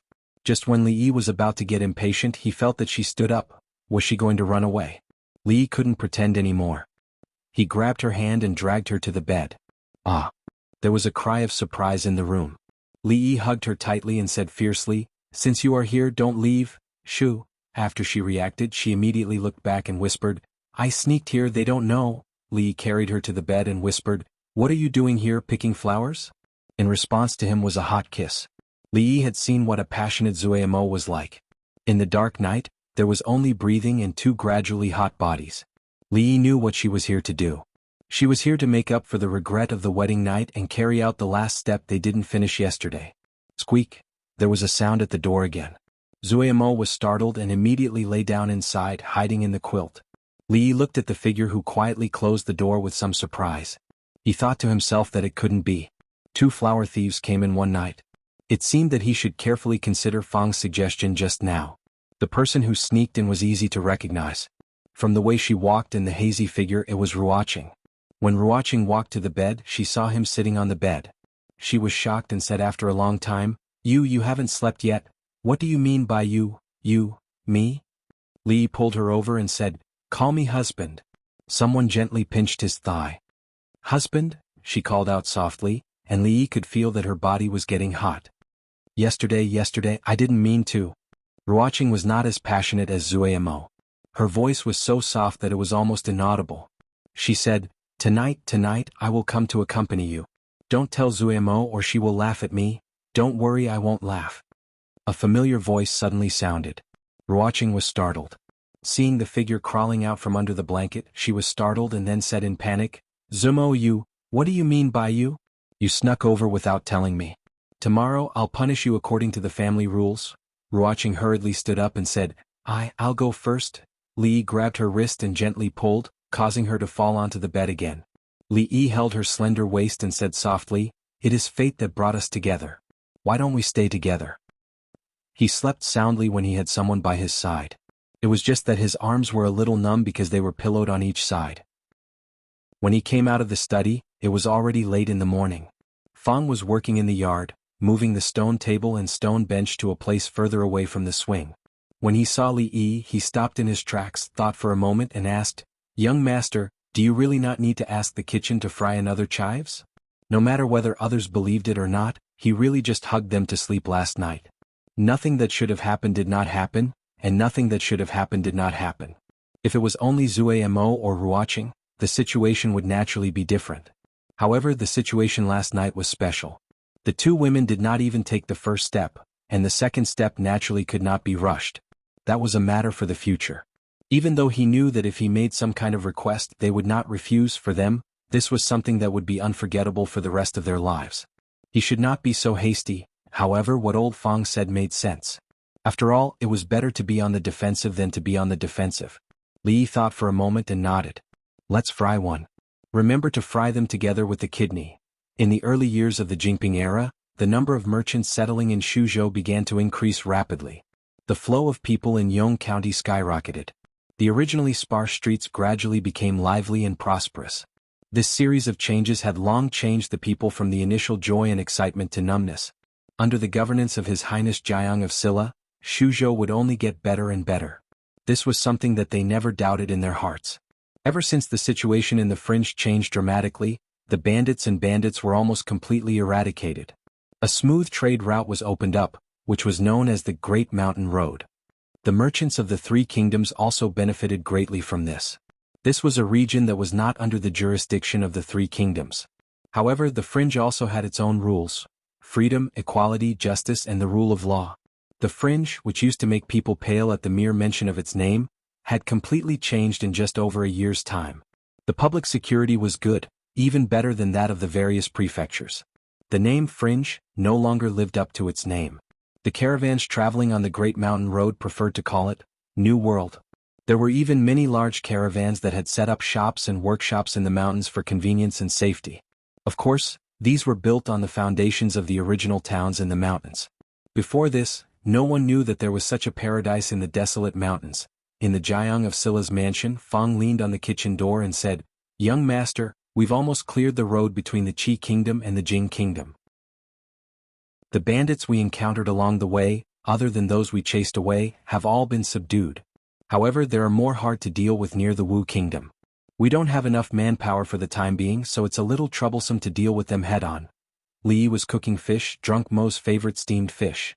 When he heard that, he said casually, "Let's put off the trouble for now.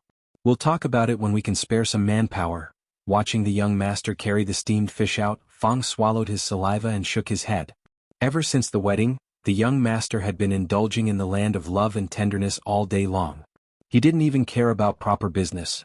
The spring night was short and the sun rose high in the sky. From now on, the Jiang of Silla would never get up. After the steamed fish was done, there was only Mississippi Lou's favorite dish left. Li returned to the kitchen, wondering if he should make himself a dish of stir-fried kidney with chives later to nourish himself. He had been a little too depraved in the past 2 months. Even if it wasn't for the sake of becoming a martial arts master to avenge Mingzhu's letter, for the sake of a happy life in the future, he had to train harder and strengthen his physique. Try this, and this. He couldn't favor one and discriminate against the other. Including Mississippi Lou, he picked up a mouthful of food for everyone at the table. Only then did Li Yi begin to eat. Li Yi watched Drunk Mo eat a mouthful of fish, and then her expression became a little strange. He was very clear about his cooking skills. Li Yi picked up a mouthful of fish himself. It tasted very good. He looked at Drunk Mo and asked, "What's wrong, doesn't it suit your taste?" "No," Drunk Mo said. Her face turned pale and she immediately ran away. Before Li Yi could react, the sound of retching came from outside the door. Li Yi looked at Rui and Rui watching and asked, "Is it that bad? I'll go out and see her." Without waiting for them to answer, he immediately ran out. Rui picked up a mouthful of fish and tasted it.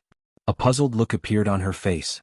When she looked out the door, she was stunned, and then the expression on her face changed: surprise, disbelief, and a trace of resentment. Outside the door, Drunk Mo leaned against the pillar. Her face was pale and she kept retching, but she didn't vomit anything. Li Yi hurriedly ran over, patted her back gently and said with concern, "What's wrong?" "I'll call the doctor." She shook her head and said, "It's nothing. I suddenly feel a little uncomfortable. I'll be fine after going back to my room to rest. I'll help you back first." Li Yi helped her back to her room and let her lie on the bed. Then he asked, "Other than feeling nauseous, where else do you feel uncomfortable?" Drunk Mo said softly, "I still feel a little dizzy." "Nausea, dizziness?" Li Yi seemed to think of something. He grabbed her hand and suddenly asked, "You that how long has it been since you last came? Which? Drunk Imo looked at him in confusion. After understanding, her face turned red. She glanced at him and said, how long has it been since I last came? You still don't know. Chapter 1037. Drunken Imo was pregnant. He was not prepared at all, let alone mentally prepared. In the beginning, he and Rui had gone through a lot in order to have a child. The old lady had taken her to worship Buddha many times and prayed many times. The two of them had also done a lot of hard work in private. After so much hard work, they had the current young master of the Li family, Li Duan. But he and Drunken Imo had been married for less than 2 months, and she was already pregnant. Judging from the time, it was very likely that it was the first time. When Li Duan was 1 year old, he and Rui had wanted to have a second child, but from a year ago until now there had been no results. Therefore, he could understand Rui's happiness and the hidden bitterness in her eyes when she looked at him. Drunken Imo and Ruoqing were only 1 day apart. Li Yi held Ruoqing's hand and asked, how is it? Do you feel uncomfortable anywhere? Ruoqing asked in confusion, what do you feel uncomfortable? That is, do you feel dizzy, nauseous, or something like that? Ruoqing instantly understood what he meant. She blushed and whispered, no. Ruoqing and Drunken Imo were not mentally prepared to have children for the time being. They obviously had time to avoid danger, but there was no absolute safety in this kind of thing. God always liked to joke with him on this kind of thing. Drunken Imo was originally only her treasure, but now she immediately became the treasure of the whole family. As soon as Rui learned the news, she told him that he couldn't sleep with Drunken Imo at night anymore, and arranged 2 more obedient and sensible maids for her. The imperial doctor sent by Li Xian from the palace a long time ago naturally received a lot of money. Second Madame's pregnancy was a great thing for the whole Li family. From the housekeeper to the servants, everyone's monthly allowance this month was doubled. In addition, there was extra money. Even Li Duan knew that he was about to have a younger brother or sister. He ran around the courtyard happily. Ever since he left the capital and Xiaorui, not many people could play with him. Drunk Ink was now surrounded by them, and Li Yi wasn't idle either. He had to send someone to inform third young lady Qin of this news.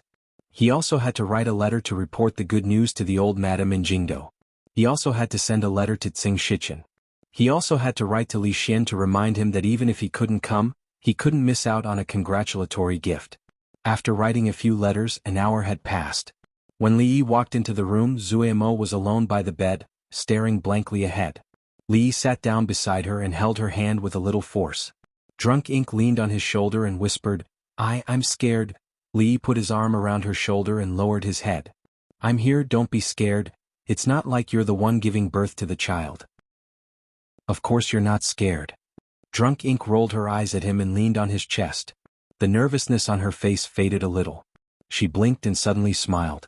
Do you think our child will be a boy or a girl? Li Yi stroked her hair and said, if it's a boy, we'll protect you. If it's a girl, I'll protect you and your mother. Drunk Ink leaned lightly on his chest and murmured, you won't protect me. You only know how to bully me. When Rui was pregnant, Li Yi couldn't stay by her side from beginning to end. This had always been his regret. He couldn't make the same mistake a second time. He had already warned Wang Wei not to be impatient about the matter in the fringe. He told him to put aside the major forces that he hadn't subdued in the Wu kingdom and focus on stabilizing the rear. As for the daily affairs of Shu province with Chen Chong around, there was no need to worry. Provincial Governor Chen's ability was unquestionable. When a woman was pregnant, there would be many symptoms including dizziness, nausea, loss of appetite, and so on. In addition to physical problems, mental problems were more likely to occur. At this time, the company of the other half was especially important. Li Yi would hug her to sleep almost every few nights. From dressing up to eating and sleeping, he wouldn't let anyone else interfere. This made Rui, who had always been gentle and generous, a little jealous. One night, after washing up, she leaned on the bed and said in a slightly sour tone, husband is so good to Sister Drunk Ink. I'm a little envious of her. Actually, Li Yi had always treated them equally. It was impossible for him to treat them equally. But if he asked himself, he had never been partial to one person. Now that Drunk Ink was in a special period, there was no difference between how Li Yi treated her and how he treated Rui at that time. He knew that Rui was just joking. He pulled her over and said, what's there to be envious of? When my wife gets pregnant, they'll be the ones envious of you. Rui sighed and said, how good would it be if I hadn't broken through to the Grandmaster level? It's okay. Li Yi shook his head and said, Grandmasters aren't cabbages that you can pick and choose from. At most, we'll just try a few more times. How do we try? Li waved his hand to turn off the light. He leaned over to her ear and whispered, just like this. The light in the room dimmed, and the enchanting scenery in the dark couldn't be seen. Late at night, in a few rooms in the small courtyard, Ruoqing and Drunk Ink had already fallen asleep. 2 rooms away, Mississippi Lu was lying on the bed when her eyes suddenly opened. In the dark, a blush quickly appeared on her face, and she quickly covered her ears with her hands. She covered her ears and covered her head in the quilt. The suppressed and extremely low voice could no longer be heard, but she felt a little hot. She tossed and turned on the bed and couldn't fall asleep. Each room had a separate shower. After taking a shower, Li carried Rui back to the bed and suddenly thought of a problem. He looked next door, then looked at Rui and asked, "Do you think they can hear us just now?" "Don't worry." Rui shook her head and said, "The 2 younger sisters are already asleep." Li looked at her and only felt that a grandmaster was really powerful. It was simply a human-shaped eavesdropping device. He had to experience this feeling in this life. Then he realized one thing. Rui seemed to be only 1 step away from this realm. He looked at Rui and asked, "What about Rui? Can she also hear us?" This time Rui didn't say anything. Not speaking was a tacit agreement. He thought about it and asked Rui in a low voice, "Do you think it's a little inconvenient for Rui to live here?" Rui closed her eyes and said softly, "What do you want to say? Go and talk to Rui yourself." If he went to talk to Rui, he would be courting death. Li was not that stupid. Maybe Mississippi Lu went to bed very early every night. He closed his eyes and prepared to sleep. After a while, he opened his eyes again and turned to look at Rui. He asked, "My wife can hear from so far away. Do you remember on the night of our wedding when Rui and I were drunk in her room? What did she say to me?"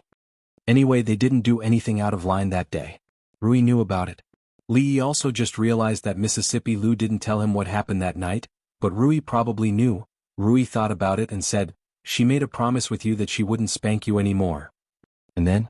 Li was refreshed. He then asked, "I know this. What else did she say?" And then? After a while Rui said, "Then I fell asleep." What else did she say? You can only ask Rui herself. Li felt a little regretful. If Mississippi Lu remembered it herself, he wouldn't have to ask Rui. He held Rui's hand and whispered, "Let's sleep." Rui responded. After a long time she asked, "Do you know how old Rui is this year?" "Soon to be 20. Li opened his eyes and said, "In a few years it'll be time for me to get married. I don't know which good man will get lucky." Chapter 1038. Mississippi Lu was almost 20 years old. Before Rui went to bed last night, she unintentionally asked this question. Li then realized how fast time had passed. When she was riding on the horse and looking down at him in his eyes, she was only equivalent to a young girl in her prime in the future. Perhaps there was a little rebellion and violence in adolescence.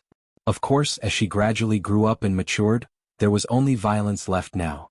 A 20-year-old girl, whether in the Jing Kingdom, the Qi Kingdom, or the Wu Kingdom, was definitely an old leftover woman. Even though the marriage law in the Jing Kingdom had been reformed a few years ago and was ahead of the other countries, it only delayed the marriageable age by a few years. According to the statistics of the Ministry of Revenue, the average age of marriage for a girl in the Jing Kingdom was 16 to 17 years old. Of course, this age could not be compared to the future, but compared to the Wu Kingdom and the Qi Kingdom, it was much more scientific. According to this data, not only Mississippi Lu, even Xuanhuan, Xiaozhu and Xiaochui were left behind. However, Mississippi Lu should not care about other people's opinions. After all, she was a woman who wanted to be the king of the mountain bandits. Now that this dream had not been realized as a heroine and the future king of the mountain bandits, how could she give up her dream because of a romantic relationship? However, what if Rui did not think so? What if she cared about other people's opinions? What if she felt that a man and a woman should get married when they are of age?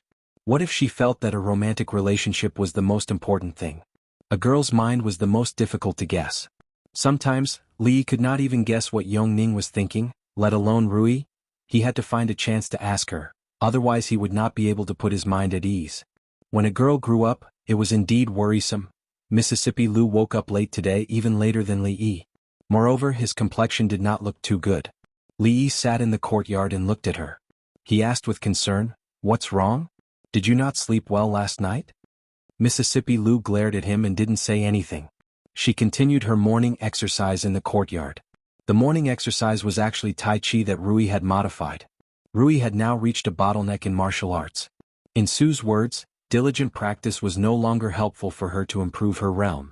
What she needed was an opportunity. Li didn't know much about opportunities. He only knew that practicing martial arts was like rowing a boat against the current. If you didn't advance, you would fall behind.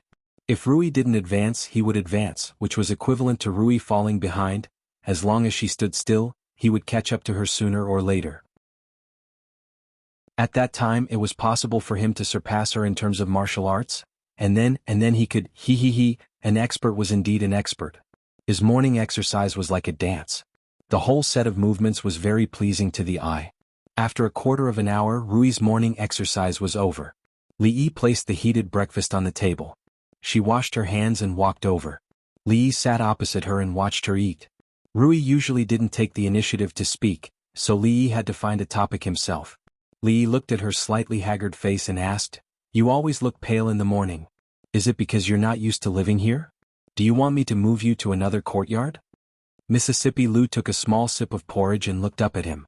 There was a hint of inexplicable meaning in her eyes. Li couldn't help but feel a little guilty when he saw that look. Worried that she would misunderstand something, Li hurriedly explained, "Of course, if you think it's okay to live here, just pretend I didn't say anything. I'm not chasing you away and I'm not saying you're unnecessary." Mississippi Lu ignored him and buried her head in her porridge. Li thought for a moment and asked, "Rui, you'll be 20 in a few days, right?" And then? Miss Lu glanced at him again and said casually. It was obvious that she was waiting for his next words. "I don't mean anything else." Li shook his head and said, "I just suddenly remembered that when Rui was 20, Dwayner was already born. You're not young anymore. When are you going to get married?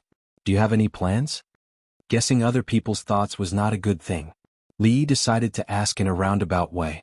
After getting an answer from Mississippi Lu, he felt a little more confident. Without waiting for Mississippi Lu to answer, he immediately said, "Of course, I feel that although family is important, a girl should still prioritize her career.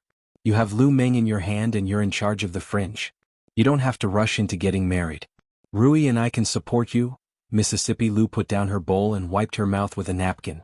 Then she looked straight at him. This made Li feel even more guilty. After some time, Mississippi Lu suddenly retracted her gaze and said, "You're right. I'm already 20. If I don't hurry to get married, I'll be like Li Emingzu in a few years. No one wants me." Li looked at her and murmured, "Emingzu, she has someone who wants her." "What?" "Nothing." Mississippi Lu shook her head and said, "I don't want to be like Li Emingzu. Moreover, I have my own hands and feet. I don't need you and my sister to support me." Then she looked at Li and said, "Also, I forgot to tell you that I already have a sweetheart. He's handsome and his martial arts are not bad. He's in Lu Meng. I'll introduce him to you next time." I have a sweetheart?" Li looked at her with his eyes wide open. His soul seemed to be hit by a speeding carriage. There was a slight tremble in his voice. Mississippi Lu nodded and said, "You and my sister don't need to worry. We'll get married when it's time." She stood up and said, "I still have something to do in the league. I'll leave first." Li stood up and took her small bowl. He said in a daze, "Don't you want another bowl?" "No." Mississippi Lu waved her hand and said, "The porridge you cooked this time was too sweet. Remember to put less sugar next time." Then she turned around and left. Her figure disappeared out of the door. Li held the empty bowl in his hand. His mind was blank. What Mississippi Lu had just said exploded in his mind like thunder. She had a sweetheart. She still wanted to get married. Did she ask for Rui's opinion? Did she ask for his opinion? Men nowadays couldn't be judged on the surface. There were a lot of sanctimonious beasts. What if she met a bad guy? She actually complained that the porridge he cooked was too sweet. She clearly liked eating sweet things. When did she stop liking sweet things? Li held the empty bowl and stood there in a daze. Outside the door, Mississippi Lu looked back. She turned back and the corner of her mouth curled up into an imperceptible smile. "Second Miss, good morning." Fong walked over from the side and waved his hand to greet her. "Morning." Mississippi Lu smiled at him and turned to leave. Fong's footsteps came to an abrupt halt. The expression on his face immediately froze. He looked at the sun above his head. There was no doubt that it rose from the east. Since the sun did not rise from the west, why did Second Miss smile at him? Could it be that Second Miss also thought that the new clothes he wore today matched him very well? After a long time, he shook his head and walked into the courtyard. Seeing Li Yi standing in the courtyard, Fang walked over happily and asked, "Son-in-law, look at the clothes I'm wearing today. Don't I look very spirited?" Crash. The small bowl in Li Yi's hand fell to the ground and broke into several pieces. Fang looked at him in disbelief. Although he knew that the new clothes that Xiaohong made for him looked very good on him, the son-in-law did not have to be so surprised, right? Li Yi picked up the broken pieces on the ground. Fang hurriedly said, "Son-in-law, these things can be done by the servants. Be careful not to cut yourself." The broken pieces in Li Yi's hand fell to the ground again. "I'll go get the medicinal wine." He looked at Li Yi's finger that was starting to bleed. He closed his mouth and turned to walk to the study. In a room in the inner courtyard, Xuanhuan changed the bed sheets on second Mrs. Bed and put a new one on it. She picked up the pillow and patted it but found a thin book under the pillow. Chapter 1039. The young maidservant was curious. The second young miss used to hate studying even more than she did. In the academy, she would often make old Sir Qin so angry that he couldn't breathe for a long time. Later on, old Sir Qin simply didn't let her go. But in the past 2 years, or more accurately after the Lantern Festival 3 years ago, the second young miss seemed to be possessed. Many times she spent more time reading books than practicing martial arts. She and the second young miss learned how to read from the son-in-law. Now she could recognize quite a few words. She shook her head and put the book back, but for some reason she looked at it again. With just one look, she froze on the spot and opened her mouth in surprise. She already knew quite a few words, so she naturally knew what was written on the page. Mandarin duck handkerchief. She remembered that when she learned the words Mandarin duck, it took her a long time to remember it. She knew this book. She didn't know many books and couldn't even recite all 4 books and 5 classics, but she was very clear about the contents of this book. When the maidservants in the residence gossiped in private, they often mentioned this book. The title of the book was Mandarin Duck Handkerchief, but the contents had nothing to do with Mandarin ducks or handkerchiefs. This was a book that taught women how to pursue men. The book detailed the methods and steps for a woman to pursue her sweetheart, as well as how to test if a man liked her and if he was worthy of her liking, for example, the method of loosening the reins in order to advance. When the maidservants said these things, she didn't really understand them. Instead, she said, "To make a man remember you, you must first make him feel pain. To make him remember you forever, you must make him feel pain deep in his heart. You can like a person's talent, his looks, or even his money. But if you like a person because he treats you well, then when he doesn't treat you well, you will have nothing." She understood 70 to 80% of these easy-to-understand words. This book had been banned by the government more than 10 years ago. The reason was that many people believed that this book was obscene and harmful to etiquette, so it was impossible to buy it on the market. However, many women would still keep a copy and keep it under their bed pillows. They would then pass it on to their close friends and treat the words in this book as priceless advice. It was said that the author of this book was an extraordinary woman. Because of her own experiences, she wrote this book to warn and teach all women in the world how to pursue the love of their lives and how to protect themselves. It was also said that the author of this book was a favored concubine deep in the palace. It was only because she had long seen through the love between men and women that she wrote this masterpiece. It didn't matter who the author of this book was. What mattered was Second Miss. Why did Second Miss read this kind of book? She flipped open the book and found that some notes had been made. She looked at the place where the notes were made and felt even more surprised. Who did the Second Miss like, and who did the Second Miss want to test? Li Yi's hand was only scratched by a broken piece of porcelain. The wound wasn't deep. After a simple cleaning and disinfecting, he didn't bandage it. Fang sat opposite him and looked at him with a burning gaze. He asked, "Son-in-law, do you have something on your mind?" Li Yi was silent for a moment. He looked at him and asked, "Have you been to the Lu Meng often recently?" "Quite often." Fang nodded. He was bullied by his own wife and couldn't fight back. He felt wronged and had to find a place to vent. "How is the Lu Meng recently? Did anything strange happen?" Fang thought for a moment and said, "Everything is fine. Nothing strange happened. It's just that a group of people passed the assessment some time ago. There are a few good seedlings among them. They look like humans, but I don't know if they are just embroidered pillows." Everyone whom old Fang described as a human or a dog was better looking than him. Fang actually wasn't ugly. Other than his body being a bit strong and his face being a bit naive, he was quite good looking. But that wasn't the main point. He looked at Fang and asked, Do you feel that Rui has been acting strange recently? Second miss. Fang thought for a moment and thought of the strange smile she had shown at the door. He nodded and said, yes. Li was silent for a moment and said, come with me to the Lu Meng. The number of core disciples in the Lu Meng has just exceeded 3,000. The number of masters on the 3 lists is also increasing every month. At this rate, it won't be difficult to reach 4,000 by the end of the year. The Lu Meng was located outside the county. It occupied a large area and was equivalent to a small town. Lu Luo walked beside him and introduced the recent developments of the Lu Meng. The Lu Meng had Su in charge and many masters on the heaven list. It was a great attraction for people in the martial arts world. The disciples who had passed through many rounds of selection were the best of the best. After Lu Luo finished introducing the recent developments in the Lu Meng, he pointed to a room in front and said, the League Master is there. I will take you there. He pointed to the room. A woman put a letter on the table and said, League Master, the situation in the Wu Kingdom is the same as before. The court and the rebel armies are still in a stalemate. There is no news of Princess Duanrong. The woman wore a tight white robe and was dressed like a man. Her hair was tied up in a bun similar to a man's. She had a valiant air about her. As the leader of the female army directly under the League Master, her strength was top and she was ranked in the top 10 of the heaven list. Although she was a woman, no one in the entire Lu Meng dared to look at her as a woman. I understand you, Mississippi Lu nodded. Suddenly her eyebrows moved. She took the initiative to hold the woman's hand and said, you have worked hard. I know that you have admired Jianghu of Silla for a long time and have wanted to meet him for a long time. Coincidentally, you have encountered a bottleneck in your martial arts. Come back with me today and meet Jianghu of Silla. At the same time, you can get some pointers from my sister. The woman looked down at their hands that were held together and her face suddenly blushed. Somewhere in the Lu Meng, Fang looked in surprise at Li Yi and asked, son-in-law, why aren't you going to find second young mistress? Li Yi shook his head and said, I suddenly remembered that second madam's fish is still being steamed in the pot. If it is steamed for too long, it will not be tender anymore. We have to go back quickly. Inside the room, the woman looked down at the hand Mississippi Lu was holding her hand. Her face was red and she said in a low voice, League Master you, I know. The woman was stunned. You know? Then she lowered her head and her face became even redder.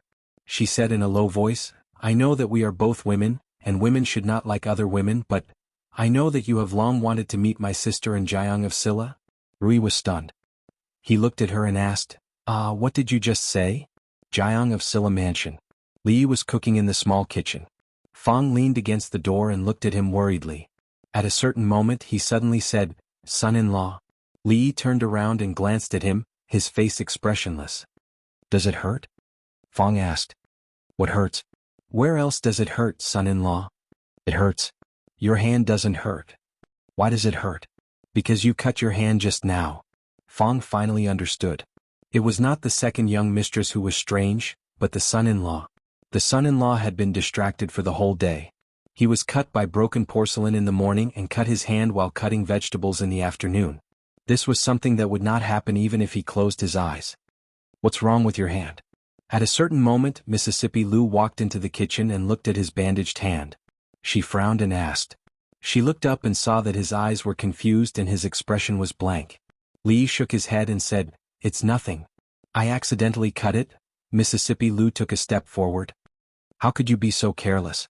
Let me see, it's a small injury. Li took 2 steps back and asked, is someone here? Oh, your sweetheart, sweetheart? Mississippi Lu glanced at him and a strange look flashed in her eyes again. She said, I was just joking with you this morning. How can I have a sweetheart? Joking? Li looked at her in grief and indignation. He walked to the yard and pointed at the gigolo standing in the yard. He said, I saw you holding hands today. Don't tell me that was also a joke? You misunderstood. Mississippi Lu looked at him and explained, she's a woman.